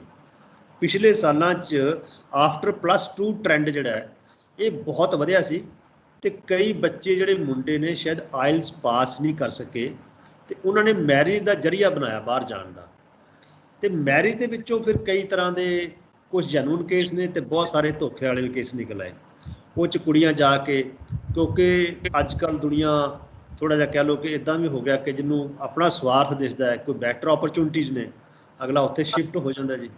ਸੋ ਇਹ ਸਮਾਜ ਦੇ ਵਿੱਚ ਜਿਹੜੀਆਂ ਤਬਦੀਲੀਆਂ ਆ ਰਹੀਆਂ ਨੇ, ਫਿਰ ਮੈਂਟਲ ਤਬਦੀਲੀਆਂ, ਗਿਰਾਵਟ ਨੈਤਿਕ ਜਿਹੜੀ ਹੈਗੀ ਹੈ, ਬਹੁਤ ਸਾਰੇ ਨਾਵਲ ਲਿਖੇ ਗਏ ਨੇ, ਹੁਣੇ ਵੀ ਲਿਖੇ ਗਏ ਨੇ, ਲਿਖੇ ਜਾ ਰਹੇ ਨੇ ਇਸ ਇਸ਼ੂ ਦੇ ਉੱਪਰ ਕਿ ਦਰਦਨਾਕ ਕਹਾਣੀਆਂ ਸਾਡੇ ਸਮਾਜ 'ਚ ਜਿਹੜੀਆਂ ਇੱਥੇ ਰਹਿੰਦੇ ਨੇ ਪੇਰੈਂਟਸ, ਤੇ ਉੱਥੇ ਜਾ ਕੇ ਜੋ ਸਫਰ ਹੁੰਦਾ ਹੈ, ਉੱਥੇ ਐਕਸਪਲੈਟੇਸ਼ਨ ਜੋ ਹੁੰਦੀ ਹੈ, ਦੋਨੇ ਪੱਖ ਦੀਆਂ ਕਹਾਣੀਆਂ ਸਾਡੇ ਸਾਹਮਣੇ ਨਜ਼ਰ ਆ ਰਹੀਆਂ ਨੇ। ਸੋ ਕਹਿਣ ਦਾ ਮਤਲਬ ਹੈ ਕਿ ਹੁਣ ਇਸ ਕਰਕੇ ਜ਼ਿਆਦਾ ਨਜ਼ਰ ਆ ਗਿਆ ਕਿ ਇੱਕੋਦਮ ਹਾਈਲਾਈਟ ਬਹੁਤ ਕੇਸ ਹੋ ਗਏ। ਪਹਿਲਾਂ ਹਾਈਲਾਈਟ ਨਹੀਂ ਸੀ ਹੁੰਦੇ ਕੇਸ। ਸਪੋਜ਼ ਕਰ ਲਓ ਪਹਿਲਾਂ ਵੀ ਮੋਲਸਟੇਸ਼ਨ ਦੇ ਕੇਸ ਪੁਰਾਣੇ ਸਮੇਂ 'ਚ ਹੁੰਦੇ ਸੀ, ਰੇਪਿੰਗ ਵੀ ਹੁੰਦੀ ਸੀ, ਪੁਰਾਣੇ ਰਾਜੇ ਮਹਾਰਾਜਿਆਂ ਦੇ ਵੇਲੇ ਵੀ ਹੁੰਦੇ ਸੀ, ਬਟ ਉਦੋਂ ਕੇਸ ਦੱਬੇ ਜਾਂਦੇ ਸੀ, ਨੋਟਿਸ ਨਹੀਂ ਜਾਂਦੇ ਸੀ। ਹੁਣ ਲੋਕ ਹਿੰਮਤ ਕਰਦੇ ਨੇ, ਹੁਣ ਕੁੜੀਆਂ ਮੁੰਡੇ ਹਿੰਮਤ ਕਰਦੇ ਨੇ ਕੇਸ ਨੂੰ ਅੱਗੇ ਲਿਆਉਣ ਲਈ। ਮੀਡੀਆ ਦਾ ਰੋਲ ਬਹੁਤ ਆ ਗਿਆ, ਤੁਸੀਂ ਇੰਟਰਵਿਊ ਕਰ ਰਹੇ ਹੋ, ਤੁਸੀਂ ਆਪਣਾ ਰੋਲ ਪਲੇ ਕਰ ਰਹੇ ਹੋ। ਸੋ ਇਹ ਜਿਹੜੇ ਸਾਰੇ ਚੀਜ਼ਾਂ ਨੇ ਇਹ ਹਾਈਲਾਈਟ ਕਰਨ ਦੇ ਵਿੱਚ ਇੱਕ ਹੈਲਪਫੁਲ ਨੇ, ਜਿਹਦੇ ਬਹੁਤ ਸਾਰੇ ਪੋਜ਼ਿਟਿਵ ਪੁਆਇੰਟ ਨੇ, ਕੁਝ ਨੈਗੇਟਿਵ ਵੀ ਹੋ ਸਕਦੇ ਨੇ ਕਿ ਜੇ ਅਸੀਂ ਕਿਸੇ ਨੂੰ ਇਨਡਿਗਨੀਫਾਈਡ ਨਾ ਕਰੀਏ, ਕਿਸੇ ਦੀ ਅਸੀਂ ਪੱਤ ਨਹੀਂ ਲਾਣੀ, ਭਾਵੇਂ ਬੱਚਾ ਹੈ, ਮੁੰਡਾ ਹੈ ਜਾਂ ਕੁੜੀ ਹੈ, ਅਸੀਂ ਉਸ ਨੂੰ ਇੱਕ ਸਹਿਜ ਸੁਭਾਅ ਨਾਲ, ਇੱਕ ਕਿੰਨੇ ਪਾਰਲੀਮੈਂਟਰੀ ਲੈਂਗੁਏਜ ਨਾਲ ਅਸੀਂ ਸੁਲਝੀ ਲੈਂਗੁਏਜ ਭਾਸ਼ਾ ਦੇ ਨਾਲ ਉਸ ਨੂੰ ਡੀਲ ਕੀਤਾ ਜਾਵੇ ਕੇਸ ਨੂੰ, ਚਾਹੇ ਲੜਕਾ ਹੈ ਚਾਹੇ ਲੜਕੀ ਹੈ। ਸੋ ਬੇਅੰਤ ਕੌਰ ਦੇ ਕੇਸ 'ਚ ਵੀ ਜੇ ਉਹ ਗਿਲਟੀ ਹੈ ਤਾਂ ਸ਼ੀ ਸ਼ੁੱਡ ਬੀ ਪੁਨਿਸ਼ਡ, ਉਹ ਕੋਈ ਚੱਕਰ ਨਹੀਂ। ਉਹ ਏਜੰਸੀਆਂ ਲੱਗੀਆਂ ਹੋਈਆਂ ਨੇ ਮਤਲਬ ਕੰਮ ਕਰਨ 'ਤੇ, ਜੇ ਡਿਪੋਰਟ ਹੋਣਾ ਹੋਇਆ ਤੇ ਜੇ ਜੈਨੂਨ ਕੇਸ ਹੋਇਆ ਤਾਂ ਹੋਏਗੀ, ਡੈਫੀਨੇਟਲੀ ਹੋਏਗੀ। ਅਸੀਂ ਆਪਣੇ ਸਮਾਜ ਲੈਵਲ 'ਤੇ ਗੱਲ ਕਰ ਰਹੇ ਹਾਂ ਕਿ ਸਮਾਜ ਦੇ ਵਿੱਚ ਇਸ ਟ੍ਰੈਂਡ ਨੂੰ ਰੋਕਣ ਦੀ ਜਾਂ ਇਸ ਨੂੰ ਚੈੱਕ ਕਰਨ ਦੀ ਬਹੁਤ ਜ਼ਰੂਰਤ ਹੈ ਗੁਰਸ਼ਨ ਜੀ। क्योंकि बच्चों ते नौजवानों ते इस गल का बहुत ही ज्यादा माड़ा असर पवेगा, नेगेटिविटी आएगी। पर एक ये भी पक्ष देखने को मिलिया है कि खुदकुशी करने तो बाद इतना ज्यादा हाईलाइट किया जा रहा है कि इस गल का प्रभाव भी नौजवानों ते पवेगा, जेकर हाँ तां किवें? जी, ये तुसी बहुत मतलब एक किन्ने क्रिटिकल क्वेश्चन तुहाडा है, ठीक है क्वेश्चन है। समाज विज्ञानी के नाते मैं कहूँगा ये ट्रेंड अच्छा नहीं हैगा। खुदकुशी अपने आप च कोई हल नहीं हैगा। गुरबाणी चाहुंदा आत्मघाती जगत कसाई, कि आत्मघात ना करो। जिंदगी जीण दे होर भी राह हैगे, कल्ला एक राह नहीं हैगा, जिंदगी जीण दे होर राह भी हैगे। रही गल तुहाडी इंपैक्ट ऑफ दिस ऑपोजिट, कि ਉਹਦੇ ਨਾਲ ਤੁਸੀਂ ਦੇਖਿਆ ਹੋਣਾ ਨਾ ਕਈ ਵਾਰੀ ਫਾਰਮਰ ਸੁਸਾਈਡ ਕਰਦੇ ਨੇ। ਜੇ ਕਿਸੇ ਨੇ ਕੋਈ ਪੈਸਟੀਸਾਈਡ ਪੀ ਲਿਆ ਤਾਂ ਕਈ ਫਾਰਮਰ ਪੈਸਟੀਸਾਈਡ ਹੀ ਪੀ ਲੈਂਦੇ ਨੇ। ਕਈ ਜੇ ਗੱਡੀ ਥੱਲੇ ਆਏ ਤੇ ਗੱਡੀ ਥੱਲੇ ਆ ਜਾਂਦੇ ਨੇ, ਟ੍ਰੈਂਡ ਬਣ ਜਾਂਦਾ ਇੱਕ। ਹੁਣ ਕੀ ਇਹ ਜੇ ਕੁੜੀ ਨੇ ਧੋਖਾ ਦਿੱਤਾ, ਚਲੋ ਸੁਸਾਈਡ ਕਰ ਲਓ। ਇਹ ਲਵਪ੍ਰੀਤ ਦੇ ਕੇਸ ਦੇ ਦੋਨੇ ਪੱਖ ਨੇ ਮੈਡਮ। ਕੁਝ ਬੱਚੇ ਇਸ ਨੂੰ ਨੈਗੇਟਿਵ ਲੈ ਸਕਦੇ ਨੇ ਤੇ ਕੁਝ ਇਸ ਨੂੰ ਪੋਜ਼ਿਟਿਵ ਲੈ ਸਕਦੇ ਨੇ। ਕੁਝ ਬੰਦੇ ਨੈਗੇਟਿਵ ਕਿ ਨੇ ਯਾਰ ਉਹ ਬੱਚੇ ਨੇ ਆਪਣਾ ਜ਼ਿੰਦਗੀ ਖਤਮ ਕਰ ਲਈ, ਹੱਲ ਹੋ ਗਿਆ ਉਹਦਾ, ਕੋਈ ਚੱਕਰ ਨਹੀਂ। ਉਹ ਇਹਦਾ ਇੰਪੈਕਟ ਜਿਹੜਾ ਨਾ ਜੀ, ਇਹ ਬੋਥ ਵੇ ਹੈ, ਮਤਲਬ ਮਾੜਾ ਵੀ ਹੈ ਤੇ ਚੰਗਾ ਵੀ ਹੈ। ਮਤਲਬ ਮਾੜਾ ਇਸ ਕਰਕੇ ਕਿ ਟ੍ਰੈਂਡ ਨਾ ਬਣ ਜੇ ਇਹ ਸੁਸਾਈਡ ਕਰਨ ਦਾ। ਸਾਡੇ ਸਮਾਜ ਦੇ ਵਿੱਚ ਬੱਚਿਆਂ ਨੂੰ ਬਚਾਉਣ ਦੀ ਬਹੁਤ ਜ਼ਰੂਰਤ ਹੈ। ਤੇ ਦੂਜੇ ਪੱਖ ਇਹ ਹੈ ਕਿ ਇਹ ਜਿਹੜੀ ਚੀਜ਼ ਹੈ ਇਹ ਹਾਈਲਾਈਟ ਹੋਣ ਨਾਲ ਲੋਕ ਅਵੇਅਰ ਹੋ ਗਏ ਕਿ ਪੇਰੈਂਟਸ ਆਪਣੇ ਬੱਚਿਆਂ ਨੂੰ ਬਚਾ ਕੇ ਰੱਖਣਗੇ, ਪੇਰੈਂਟਸ ਆਪਣੇ ਬੱਚਿਆਂ ਨੂੰ ਸਮਝਾ ਕੇ ਰੱਖਣਗੇ, ਸਮਾਜ ਵੀ ਸਮਝਾਏਗਾ ਕਿ ਭਾਈ ਇਹ ਗੱਲ ਗਲਤ ਹੈ, ਇਸ ਨੂੰ ਬਚਣਾ ਚਾਹੀਦਾ। ਸੋ ਦੋਨੇ ਪੱਖ ਹੈਗੇ ਇਹਦੇ। ਨੈਗੇਟਿਵ ਟ੍ਰੈਂਡ ਵੀ ਬਣ ਸਕਦਾ ਹੈ ਤੇ ਪੋਜ਼ਿਟਿਵ ਵੀ ਬਣ ਸਕਦਾ ਹੈ ਕਿ ਜੇ ਲੋਕ ਇਕੱਠੇ ਹੋ ਕੇ ਕਹਿਣ ਨਹੀਂ ਭਾਈ ਇਹ ਸਮੱਸਿਆ ਤੋਂ ਬਾਹਰ ਆਉਣਾ ਅਸੀਂ ਤੇ ਸਮੱਸਿਆ ਨੂੰ ਹੱਲ ਕਰਕੇ ਹੀ ਜੀਵਨ ਅੱਗੇ ਤੋਰਨਾ ਹੈ। ਔਰ ਵੀ ਗਮ ਹੈ ਮੁਹੱਬਤ ਕੇ ਸਿਵਾ, ਕਿ ਇਕੱਲੀ ਇਹ ਨਹੀਂ ਕਿ ਸਿਰਫ ਅਸੀਂ ਇੱਕ ਮੈਰਿਜ ਕਰਕੇ ਹੀ ਜੀਣਾ ਹੈ, ਉਸ ਤੋਂ ਬਾਅਦ ਵੀ ਮਤਲਬ ਕਿ ਬਹੁਤ ਕੁਝ ਹੋਰ ਹੈਗਾ ਜੀਵਨ ਦੇ ਵਿੱਚ ਜਿਸ ਨਾਲ ਖੁਸ਼ੀ ਕੋਈ ਵੀ ਦੇ ਸਕਦੀ ਚੀਜ਼। ਕੋਈ ਰਾਈਟਰ ਹੈ, ਕਈ ਲੋਕ ਮੈਰਿਜ ਨਾ ਕਰਾ ਕੇ ਵੀ ਖੁਸ਼ ਨੇ, ਕਈ ਲੋਕ ਜੀਵਨ ਜੀਣ ਦੇ ਢੰਗ ਨੇ ਜੀ। ਹੁਣ ਸਾਡਾ ਇਹ ਹੈ ਕਿ ਜੀਵਨ ਨੂੰ ਮਤਲਬ ਜੀਣਾ ਕਿਸ ਤਰ੍ਹਾਂ ਹੈ, ਇਹ ਡਿਪੈਂਡ ਕਰਦਾ ਸਾਡੇ ਹਾਲਾਤਾਂ ਦੇ ਉੱਪਰ, ਸਾਡੀ ਸੋਚ ਦੇ ਉੱਪਰ, ਸਾਡੀ ਪਰਵਰਿਸ਼ ਦੇ ਉੱਪਰ, ਕਿ ਅਸੀਂ ਕਿਸ ਤਰ੍ਹਾਂ ਮਤਲਬ ਕਿ ਜੀ ਸਕਦੇ ਹਾਂ ਤੇ ਉਸ ਨੂੰ ਜੀਣਾ ਚਾਹੀਦਾ ਹੈ।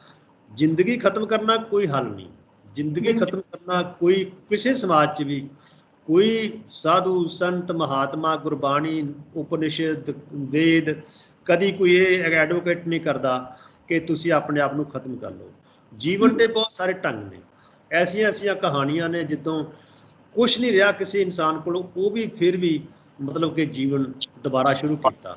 ਸੋ ਆਸ ਮਰੇ ਨਿਰਾਸ਼ਾ ਜੀਵੇ ਆਸਾ, ਗੁਰਬਾਣੀ ਚਾਹੁੰਦਾ ਹੈ। ਆਸਾ ਜਿਹੜੀ ਹੈ, ਹੋਪ ਇਨ ਲਾਈਫ, ਉਹ ਬਹੁਤ ਜ਼ਰੂਰੀ ਹੈ ਜੀ। ਤੇ ਹੋਪ ਕੁਛ ਵੀ ਹੋ ਸਕਦੀ ਹੈ, ਆਰਥਿਕ ਸਮਾਜਿਕ, ਕਿਸੇ ਚੰਗੇ ਕੰਮ ਨੂੰ ਕਰਨਾ, ਸਮਾਜ ਲਈ ਕੁਛ ਕਰ ਜਾਣਾ, ਸਮਾਜ ਲਈ ਕੁਛ ਇੱਥੇ ਰਹਿ ਕੇ ਕਰ ਜਾਣਾ। ਹੁਣ ਕਈ ਲੋਕ ਇੱਥੇ ਹੀ ਮਤਲਬ ਰਹਿ ਕੇ ਬਹੁਤ ਖੁਸ਼ ਨੇ, ਕਈ ਲੋਕ ਜਾ ਕੇ ਰਾਜੀ ਨਹੀਂ ਹੈਗੇ ਪੰਜਾਬ ਤੋਂ।